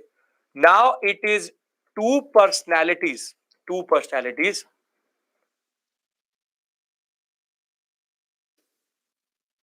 Sardar Vallabhbhai Patel, Vallabh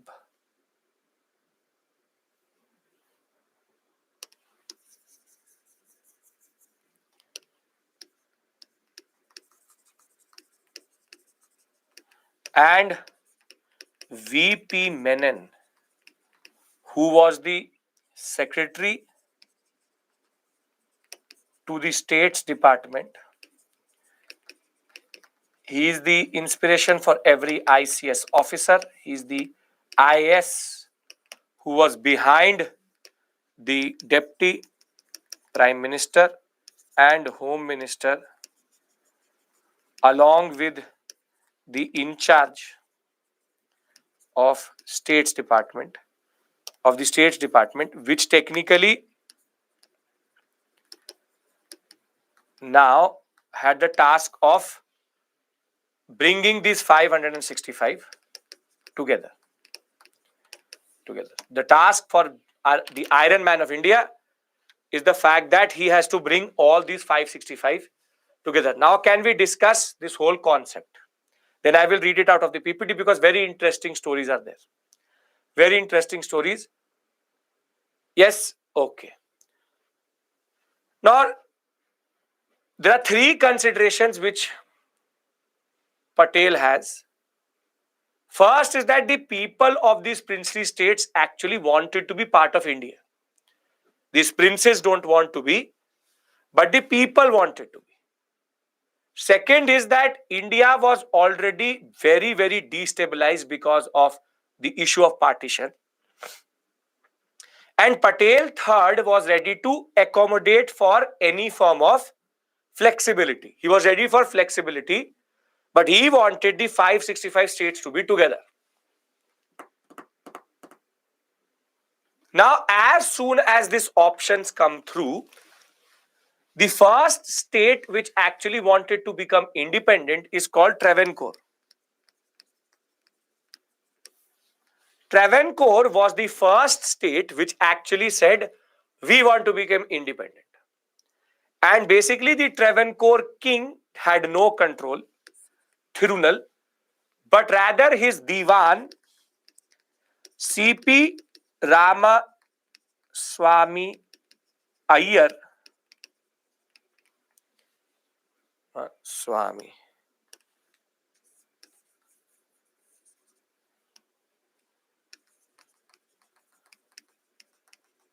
C.P. Ramaswamy Iyer, he was the one who said that Travancore is going to become independent.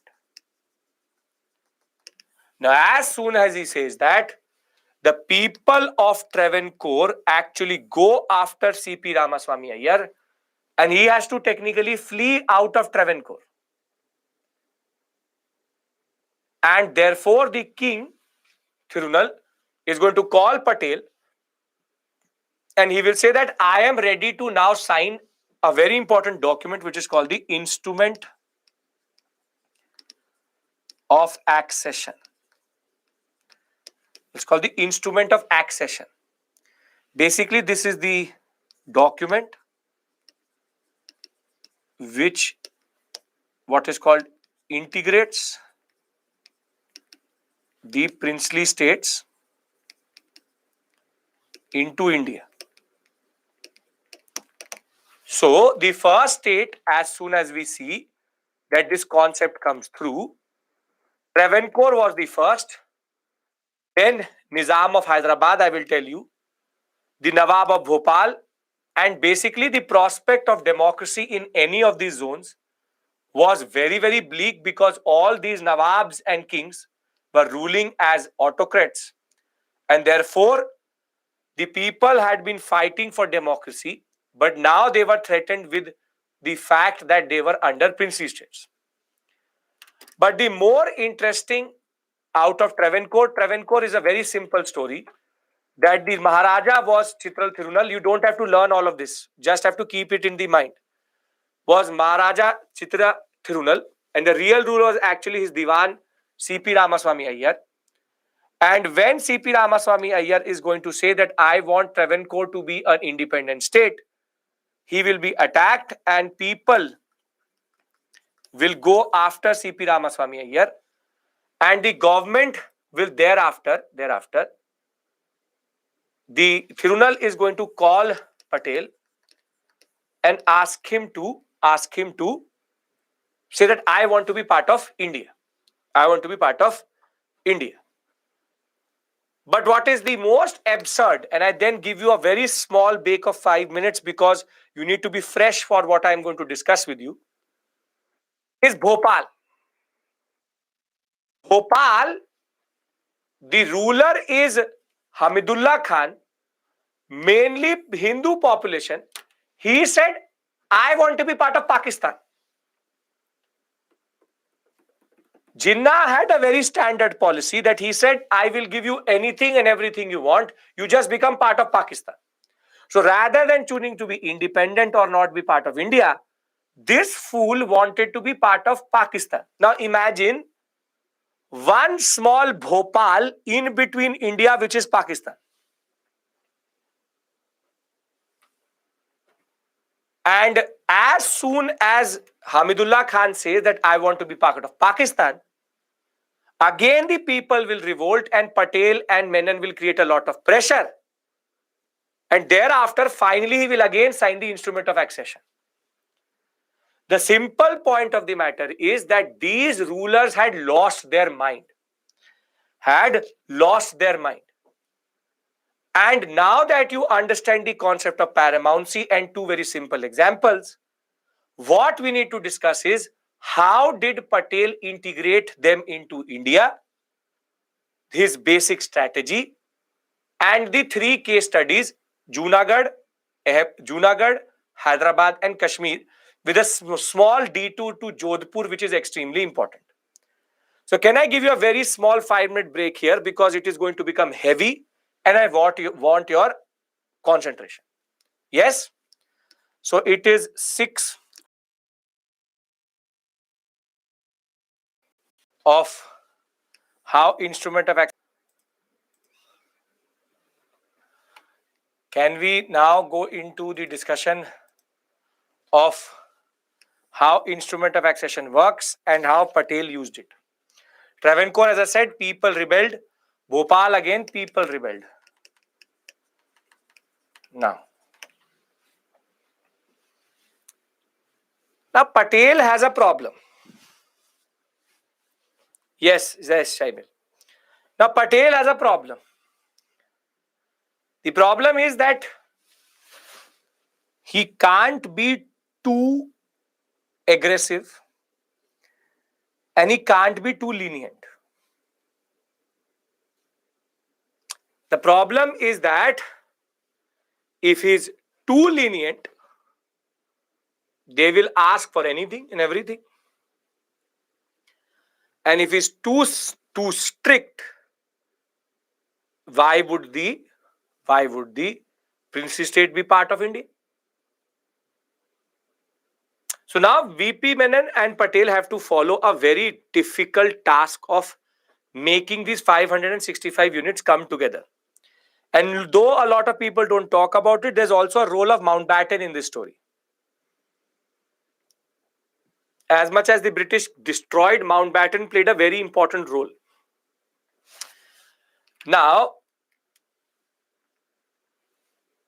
Patel had a standard strategy. Patel used to call the princely state ruler, and Patel used to say that, see, here is the offer. You do what you do. We don't care. I will give you a privy purse. I will give you some money. You enjoy. You go to Europe, wherever you want to go. I will also give you internal freedom. But what you do is that you join India. Once you do that, you will get these two things. But just give me defense, communication, and external affairs.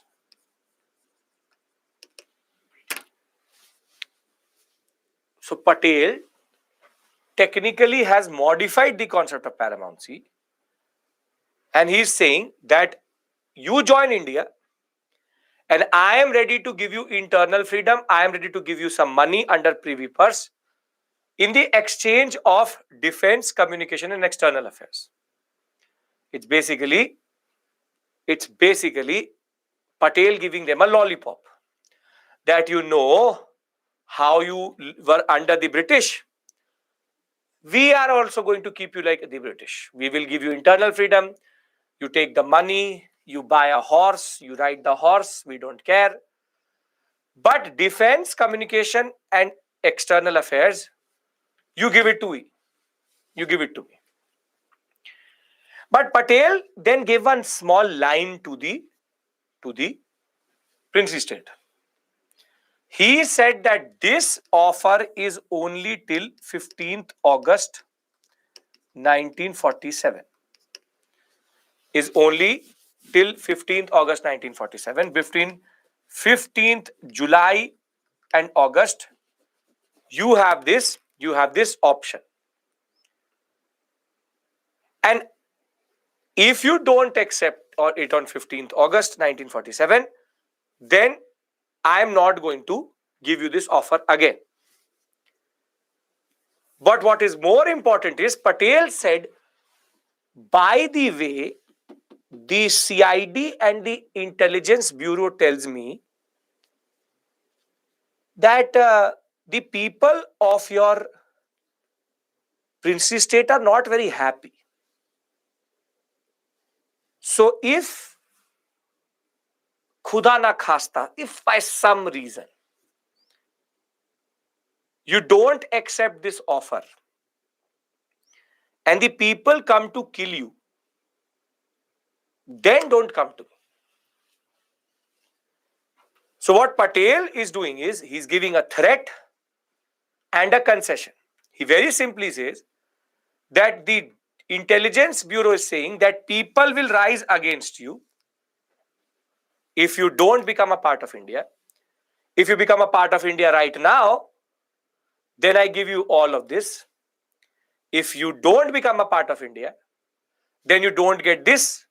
And if you sign this treaty or this instrument after people have come after you, then don't call me. Then don't call me. Then don't say to me, people are beating me up.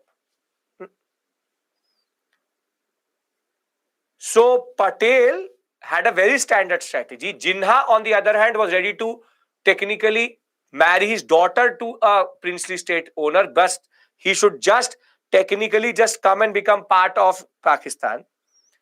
And he will try to do it. He will technically give anything and everything. I will tell you the case of Jodhpur. But Patel has a very standard strategy. Patel has three considerations in his mind. The people want to be part of the Union of India. We are ready to accommodate plurality and flexibility, but it should not threaten the national security of India because there is already a lot of turmoil. So what Patel says is, Patel's first step was to appeal to the princes whose territories fell inside the Indian, or what we call the Indian borders, to accede into India with three subjects which were of common interest to everybody: foreign relations, defense, and communication. Once he said that if you sign the instrument of accession, you get this, you get internal freedom. He also gave an implied threat that he would not be able to restrain the impatient people of India post August 15, 1947. And he already said that I have a lot of intelligence coming from the British that there will be chaos and confusion very soon. So Patel is technically doing a master stroke here, which is he is basically threatening them that the people are going to kill you for sure. And the same point of time, he is also in a way saying that if you come right now, I give you concessions. I give you concessions. Are you understanding Patel's strategy? Simple point. If you accept it before 15th August, you get privy purse. You also get the concept of internal freedom. You only have to give three things. If you don't give these three, if you accept it after it, I will not give it to you. And very simply, if people come after you, then don't come to me. Simple point is, it is a take it or leave it concept. Right now, I am ready to be flexible. But once people will come for your head, then don't expect flexibility from me. Can I move forward and discuss 2-3 very important things? Okay, now. But one of the most important points is that Patel then went to Mountbatten, and he said to Mountbatten that as much as you hate India, as much as whatever it may be, you have a very important speech on 25th July. On 25th July, there was a meeting which was going to happen between the princes and the viceroy under what is called the Chamber of Princes. And Patel convinces and says to Mountbatten that, see, tell the princely states that they don't have three options but have two options. Ask them not to remain independent, but technically to be part of either India or Pakistan. I'm not asking you anything else. I'm just asking you that you just tell them that they don't have three options but two options. Remaining independent is not an option. And what happens is that Mountbatten, for the first time, maybe a Britisher, was pro-Indian in that sense, that he said that, okay, I will be ready to say this to the princes. And on the 25th July speech of Mountbatten, which is considered single-handedly a very important act by Mountbatten, he will say to the princes, most of the princes were actually in Europe, they had sent their representatives. Some princes asked that if I become a part of any country, can I still kill lions and tigers? Some asked that what about my gaddi? What about my lifestyle? Mountbatten very straightforward said that you don't worry about anything. Patel is offering a very good offer. Don't think that remaining independent with two big dominions or two big independent countries, such as India and Pakistan, will ever be in your interest. You will never survive if you are in between India. And these 565 princely states were made aware of the fact that there was no other option other than joining India and Pakistan. And somehow this speech, which is the Patel convincing Mountbatten to bat for India, on 25th July, Mountbatten met the Chamber of Princes. And this speech is ranked one of the most significant acts of Mountbatten in India, where he said that every state was more or less ready out of these 565, except for 4, all were ready to either become part of India or Pakistan. And now we need to discuss these 4. Can we discuss these 4? We have the 4 are Junagadh, Jodhpur, Hyderabad, and Jammu and Kashmir. Okay. Now, it's a very well documented episode and it tells you the way VP Menon and Patel actually operated. And it is the curious case of Jodhpur. It is the curious case of Jodhpur. Jodhpur, Goa and what is called foreign territories, Goa and Pondicherry, I will do in the end. Sikkim is a totally different concept. I will discuss that in linguistic reorganization. Now, Jodhpur was a very interesting case. Here, the population is Hindu and the princely state ruler is also Hindu. But because it is one of the sectors which is next to the border, Jodhpur, somehow Jinnah had persuaded this Hindu ruler to become part of Pakistan. Because Jinnah said that I will give you 4 crore rupees, I will give you 2 seats in the parliament, I will give you anything and everything you ask for. Things which he could not have given, but he promised it to the Jodhpur ruler. Now, Patel was really concerned about this issue because if Jodhpur goes to Pakistan, the border moves inward or outward. It moves inward or outward. It moves inward. So basically, in Rajasthan sector, it moves inward. So now Patel and Menon have a plan. Patel goes to Mountbatten and says to that you call Jodhpur ruler to Delhi. Menon wants to talk. VP Menon wants to talk. Obviously, don't write all these stories in the examination, but an interesting episode. Now, Jodhpur ruler comes to Rashtrapati Bhavan, which is Viceroy's palace. And now, this new young ruler, Mountbatten plays the father card.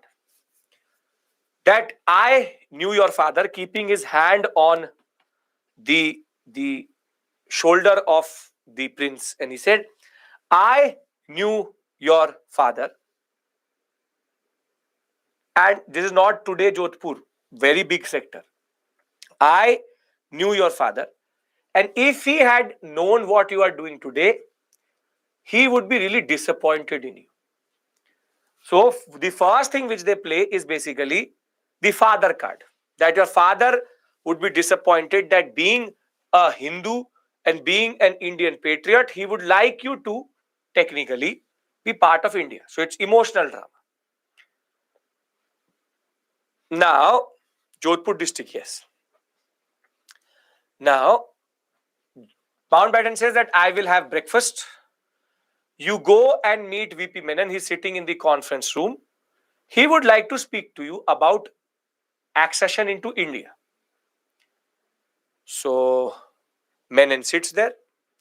Jodhpur ruler comes and meets Menon. And now the drama starts. Jodhpur ruler says, I want 30 crore rupees. Menon says, Jodhpur ruler says, I want 20 seats specifically for Jodhpur in the parliament. Menon says,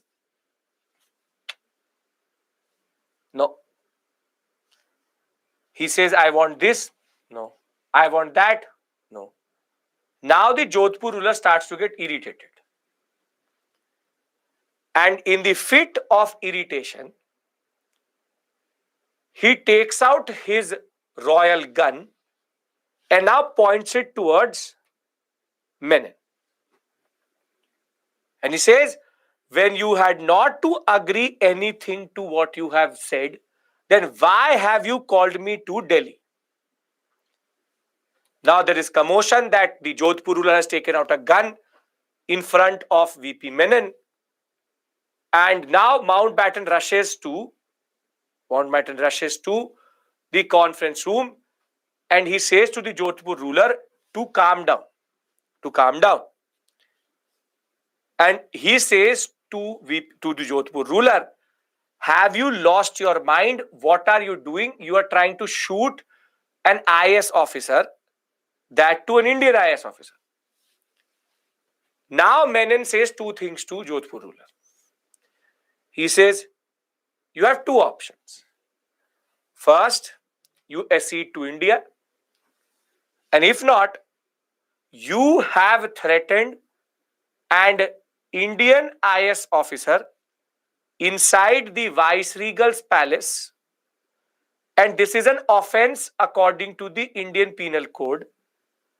Either you accede to India or you go back or you are going to get jailed as soon as you leave this room. And now the Jodhpur ruler realizes the larger plan which Menon and Patel had worked out, which was to provoke him. And this is the way actually Jodhpur acceded to India because of Menon's cunningness. Now what I tell you out of this episode is that accession of these states was a very intricate and very difficult task. Very, very difficult task. And here is Menon, who is technically ready to put his life in front of this ruler who has lost his mind in order to accede Jodhpur into India. For the national security of India, he technically was ready to die. And this is the beauty of these two personalities. That for Patel and Menon, it was not a task, it was life. VP Menon was an IS officer. He was the secretary to the States Department. So you understand Jodhpur? You understand Jodhpur? Okay. But for the purpose of the examination, you only write this. A Hindu king was there. Its accession was a serious issue due to its proximity to the border. Jinnah had persuaded him, but after tremendous pressure from Patel and Menon, finally he signed the instrument of accession. Obviously, you can't write this story. You can't write this story. So now we have done a very major chunk of what we need to do. We understood the problems which India were facing, partition, issues of economics, issues of the concept of the institutions not being democratic. And thereafter, we introduced the concept of princely states and how princely states pose a challenge to the national unity of and the national security of India itself.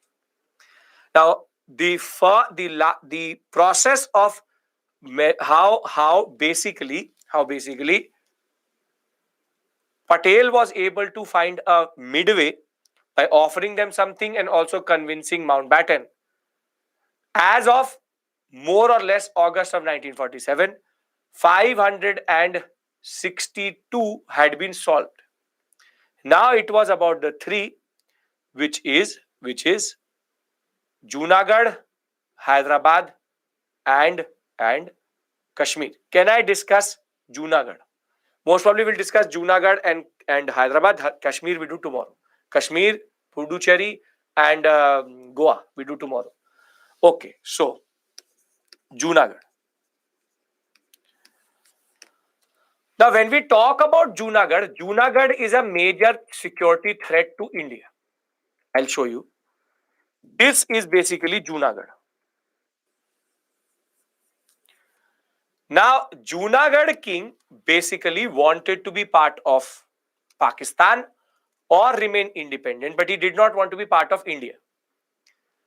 So, if Junagadh becomes independent or he becomes as actually a part of Pakistan, then the whole coastline of India, the western coast itself, is now threatened.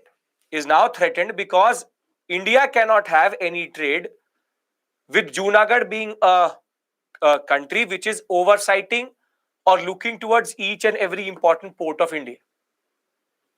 So Junagadh was a serious issue. Now, very simply, Junagadh, the security threat was such that the king again, he did this drama that he wants to be part of Pakistan or independent. And the story of Junagadh is the same, that basically the king will say that I want to be part of Pakistan. The people will actually go after him, and this is the most beautiful part of Junagadh, where there was a proper people's movement which rose from the ground, and people actually had a mass movement against this ruler, and this ruler actually had to flee to Pakistan. And it is again the Diwan who calls in Patel to say that we will be happy to hold a plebiscite. Till that point, I would like you to send the Indian army to basically make the situation not that explosive. And once the situation, law and order situation is okay, we will go for a plebiscite, which is a voting. And if they say that they want to be a part of India, we will be a part of India. So the Junagadh story basically is again a story of the victory of the people, because though Junagadh is a very important state with regards to its area or contiguous, its area in Indian territory itself, Nawab Mahabat Khan announced accession of the state to Pakistan on 15th August 1947, and the state was overwhelmingly Hindu and desired to be part of India. As soon as that happens, the people start a mass movement, and the Junagadhi people force the Nawab to flee to Pakistan, and they also make a small provisional government which is called Arz-e-Hukumat by Samal Das Gandhi. Samal Das Gandhi was the leader who actually, the ruler is Muslim, people are Hindu. The fact is that Samal Das Gandhi was the one who led them. Thereafter, the Diwan of Junagadh, Shah Nawaz Bhutto, will invite the Indian government to intervene. The troops will be sent to make the law and order situation fine. And once the plebiscite will be held in February of 1948, everybody wanted to be a part of India, and Junagadh will accede to India. Now, the ironical part is that the Diwan is Shah Nawaz Bhutto, who is the father of, who is the grandfather of rather, Zulfikar Ali Bhutto. Benazir Bhutto, Bhutto family. He is the Diwan of Junagadh. After this plebiscite, he also goes to Pakistan. Now, why am I telling you about Junagadh? Because if you will open a certain set of news channels, for example, Al Jazeera, the Qatari news, which is quite pro-Pakistan, they will say that India occupied Junagadh via military action and then did a plebiscite. Therefore, the people of Junagadh were forced to become a part of India. There's a narrative which this Al Jazeera type of news channels produce, which is that we used force in Junagadh. There was a people's movement, and it was a Diwan who called Patel, and it was actually the basic point is the plebiscite was held under no pressure. And when it comes to Junagadh, Hyderabad, and Kashmir, there's a certain type of narrative which these pro-Pakistan countries produce, which is that India forced the issue. But out of the story which I told you, did India force Junagadh to become part of India? No. So please stay away from certain news channels and certain news articles which are going to talk about this issue like India did something bad. No, India didn't. No, India didn't. Junagadh simply was a law and order situation which Patel had to manage, and that thereafter plebiscite to make it part of India. Are we clear about Junagadh? Yes? Then let's go to Hyderabad. Now, Hyderabad is a little bit of a messy story.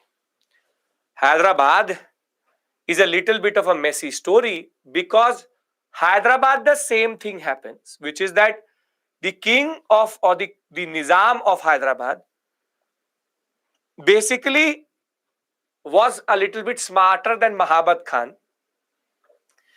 and he did what is called, he signed with India a stand still agreement that I need time to, yes, Mir Usman Ali, that I need time to think. I need time to think. And he said, we will stand still. Stand still agreement means that I will not sign the instrument of accession, but I need time to think.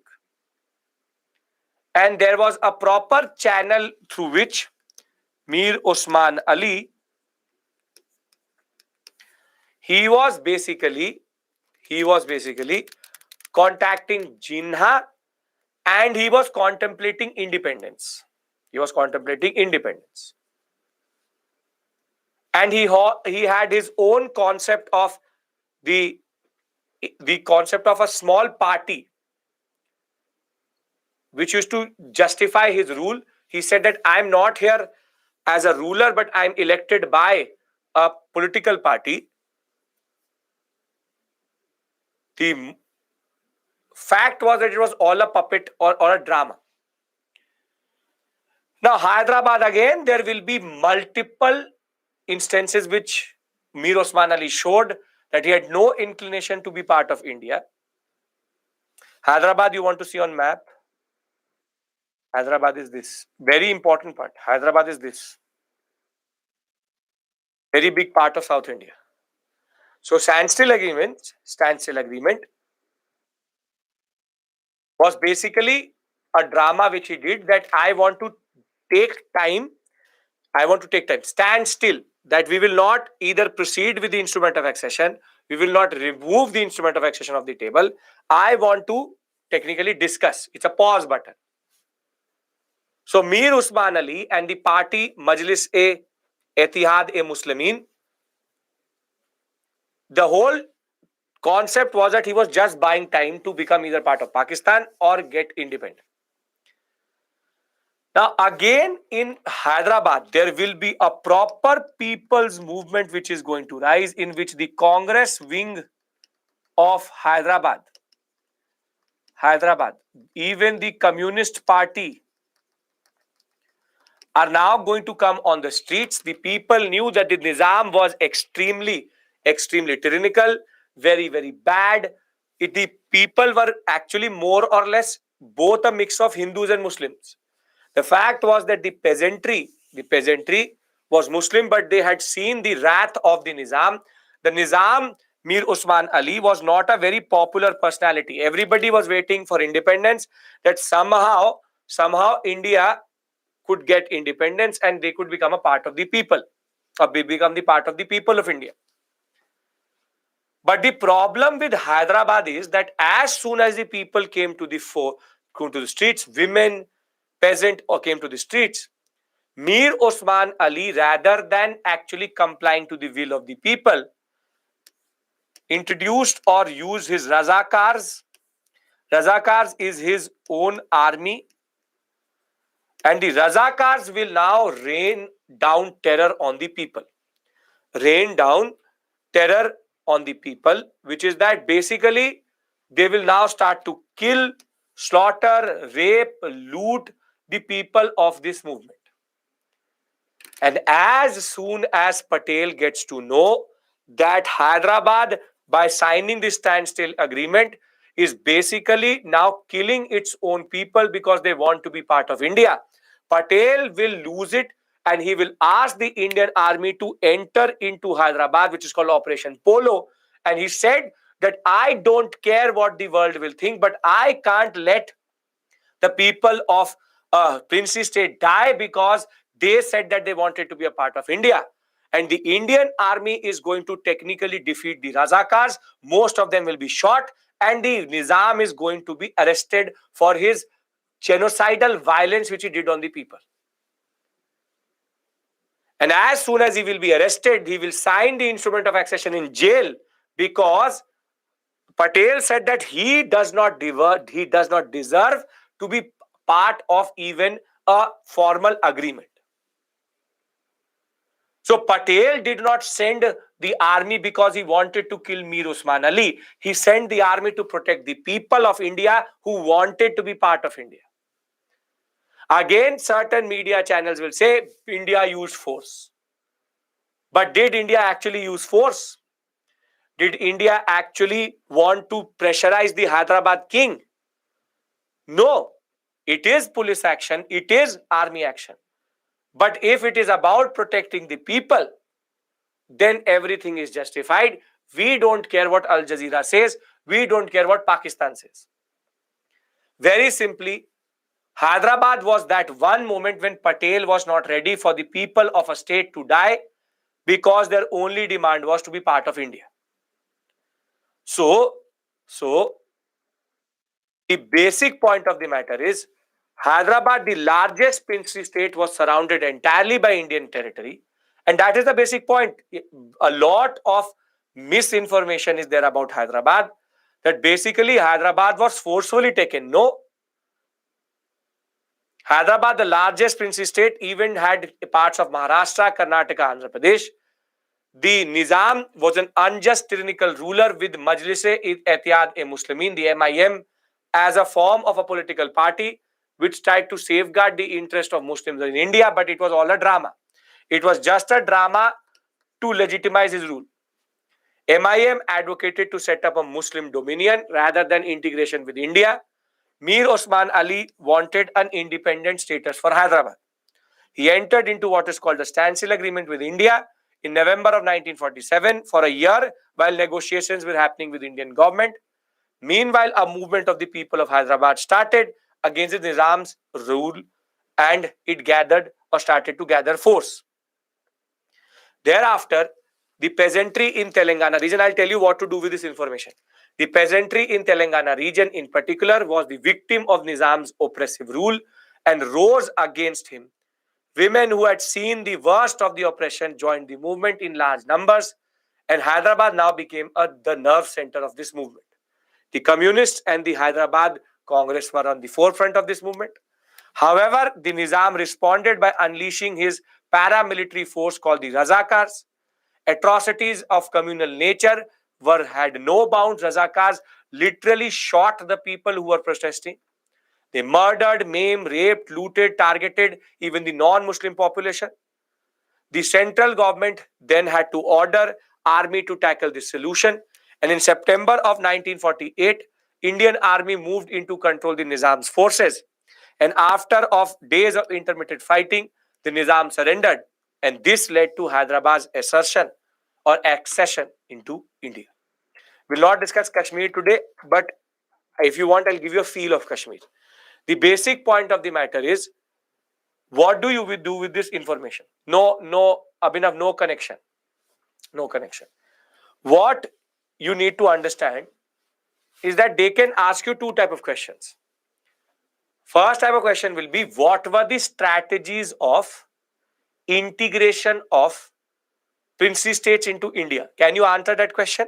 Technically, it's asking Sardar Patel's strategy. Can you answer that type of question? You can answer that.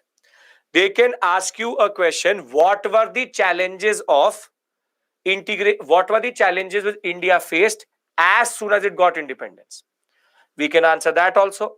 Basically, 4 major challenges. And the last could be, discuss the process of accession of Hyderabad or Junagadh or Kashmir into India. So they can ask you a small question in which you just have to narrate this basic story. As you can see, I have not put in too much information because I don't want you to get caught up in information. Just write this whole answer, this whole slide, and you will get a 250-word answer. 250-word answer. Rahul, from time to time, it can go away because post-independence sometimes get absorbed within modern Indian questions also. So I will show you that when I will discuss it on Wednesday. Basic point of the matter is that the simplest fact is, once we're done with the 3 units on Monday, we will basically discuss the questions. See, the point is, post-independence is something. No, there is no connection, Mohammed, between the two. Post-independence is something which enriches your knowledge. So don't have to always look for questions. So very simply, before we end for today, what have we done? The simple issue is, we've understood the 4 challenges, the concept of partition, the concept of simply the economic and institutional challenges, and we've also discussed the issue of what we call as the accession of certain states. Now I'll give you a very simple 2-minute summary of Hyderabad, of Kashmir, and then you will automatically realize it will take me 5 minutes, 10 minutes to cover this area, and we do linguistic reorganization and language issues tomorrow. Now, what is the concept of Kashmir? See, Kashmir ruler is Hari Singh, Hindu, but people more or less 60-65% is Muslim population. But the Muslim and Hindu population both were very happy under Hari Singh. Hari Singh considered a good ruler. However, now Pakistan will start to lose it because it has lost Junagadh. It was on the process of losing Hyderabad. So basically, Pakistan wanted to short circuit this system. And because Pakistan's water system, the Indus River, it originates in the Jammu and Kashmir sector, it was important for them to hold this area. Generally, it was Pakistan's frustration with all the things which were happening generally. Now, what is going to happen is, Hari Singh will say that I will not become a part of Pakistan or will not become a part of India. He wanted to be independent, and therefore he actually did not sign the instrument of accession with India. But now Pakistan said that we will not let Kashmir be an independent state, Jammu and Kashmir. And therefore, what they will do is that with the Pathani tribe, my quality has gone down, right? Yes, my quality has gone down. Yes. I'll refresh 1 second. There are Pashtun tribes also, but the Pathani tribes also. What they do is that via Khyber, via what is called the Haji Pir Pass, the Pakistani army now starts to enter into Jammu and Kashmir. And Patel technically honored what Hari Singh said, and he did not say anything. He said, okay, you want to be independent, we honor that. Now Pakistan wanted to push the issue. And Pakistan now started to end the Pakistani started to push the Pakistani army into the Kashmir sector. First, the Pakistani army, I am again repeating myself, Hari Singh, ruler, Hindu, Muslim population, he does not sign either instrument of accessions. He wants to remain independent. As soon as he said he wants to be independent, Pakistan pushes it. They push the army into the valley. And the first thing which they actually tried to do is basically wanted to the people to rebel against Hari Singh. That they didn't. So the Pakistani army was never able to technically incite violence against Hari Singh. So they now take issues in their own hand and now start to push towards Srinagar. Now there's a call which goes to Patel from Hari Singh that Pakistan has entered into Jammu and Kashmir. Its army is near Srinagar. I can't hold them. Please help me. Please help me. You need to send your troops and help me because I am fighting for my independence. Now Patel says to Hari Singh that I cannot send the Indian army because then what is the difference between me and Pakistan? If we go by international law, you are a separate country itself. So if I send my army, then at a later stage, Pakistan will say that we were also illegally occupying Jammu and Kashmir. So Hari Singh says that, he says, okay, he cut the call and he calls Viceroy, he calls Mountbatten. And he says that I am asking for Patel for help, but Patel is not helping because he's saying that I am an independent country. So Mountbatten again says that technically he has a point. You are an independent country, he can't send his army. And it is in this context of the Pakistani army close to kilometers away from Srinagar that Hari Singh is going to sign the instrument of accession. Now tell me one thing. If Hari Singh signs the instrument of accession to India, does Jammu and Kashmir become a part of India? Yes, the army was bifurcated. Yes, it does. So technically Jammu and Kashmir is part of India now. Now the Indian army technically enters. 100 planes will take close to 5,000 soldiers and they will now be airdropped to Srinagar and there will be fighting between the Indian army and the Pakistani. Imagine that we had not even been one day of our existence and we are fighting a war. And whilst we were able to push off the Pakistanis out of the Jammu sector, because of the weather conditions, we were not able to move still further. And basically by 1947 December, Jammu sector and Ladakh sector was totally open, but the Kashmir Valley was left, Gilgit and Baltistan as it is called, was left.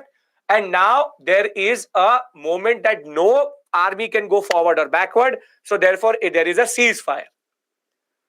But here Nehru is going to do a blunder which he will realize also, which is that he will believe that the UN works. And he will take this issue to the UN saying that we have the instrument of accession and we will just say that Pakistan is illegally occupying Gilgit and Baltistan. However, the UN at this point of time, because India had not chosen any of the two sides, was pro-Pakistan. And now they will start to do drama over this issue that you created pressure on Hari Singh, this, that. And now POK, or what we call as Indian part of Kashmir or Kashmir itself, is going to become a problem. And finally, there will be a resolution which is going to come in 1951 from the UN after doing a drama for 3 years. And the resolution will say that let the people of Kashmir decide. And you hear the wording which I'm going to say here. It said, Pakistan should remove its army from Kashmir Valley and the UN will hold a plebiscite to check if the people want to be part of Pakistan or India. Now, people criticize India because they said that we did not do plebiscite or voting because we were scared. But the first line says that Pakistan should remove its army. So if Pakistan did not remove its army, why should we hold the plebiscite? You tell me. First part is Pakistan should remove the army. But has Pakistan removed the army? You tell me. Did Pakistan remove the army? No, it didn't. So if did not remove the army, then why are we being criticized for the referendum, the plebiscite, whatever it may be? So India very simply said that the first part of the story is that you remove the army. If you remove the army, then we already know that the instrument of accession is towards us. And we know that Hari Singh, and we have the document that basically Hari Singh had signed it.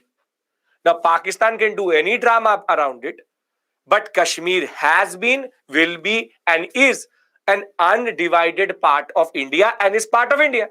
Because instrument of accession says that you are illegally occupying and you are then doing this drama that basically the people of Kashmir don't want. We till today don't fear the mandate of the people. We actually don't fear the mandate of the people. What we fear is that the Pakistanis are not leaving this sector itself. Right? So we'll discuss this again tomorrow first thing. I will see you tomorrow at 7. No, not PM. No. I will see you at 7 a.m. in the morning till 10:30 a.m. And we'll take this story forward and we'll talk about what is called the concept of Pakistan, Goa, Puducherry, linguistic reorganization, and official language controversy. Right? So I hope that you found this session useful and at least some type of understanding is now there about what happened in India after independence itself. Right? Great. Perfect.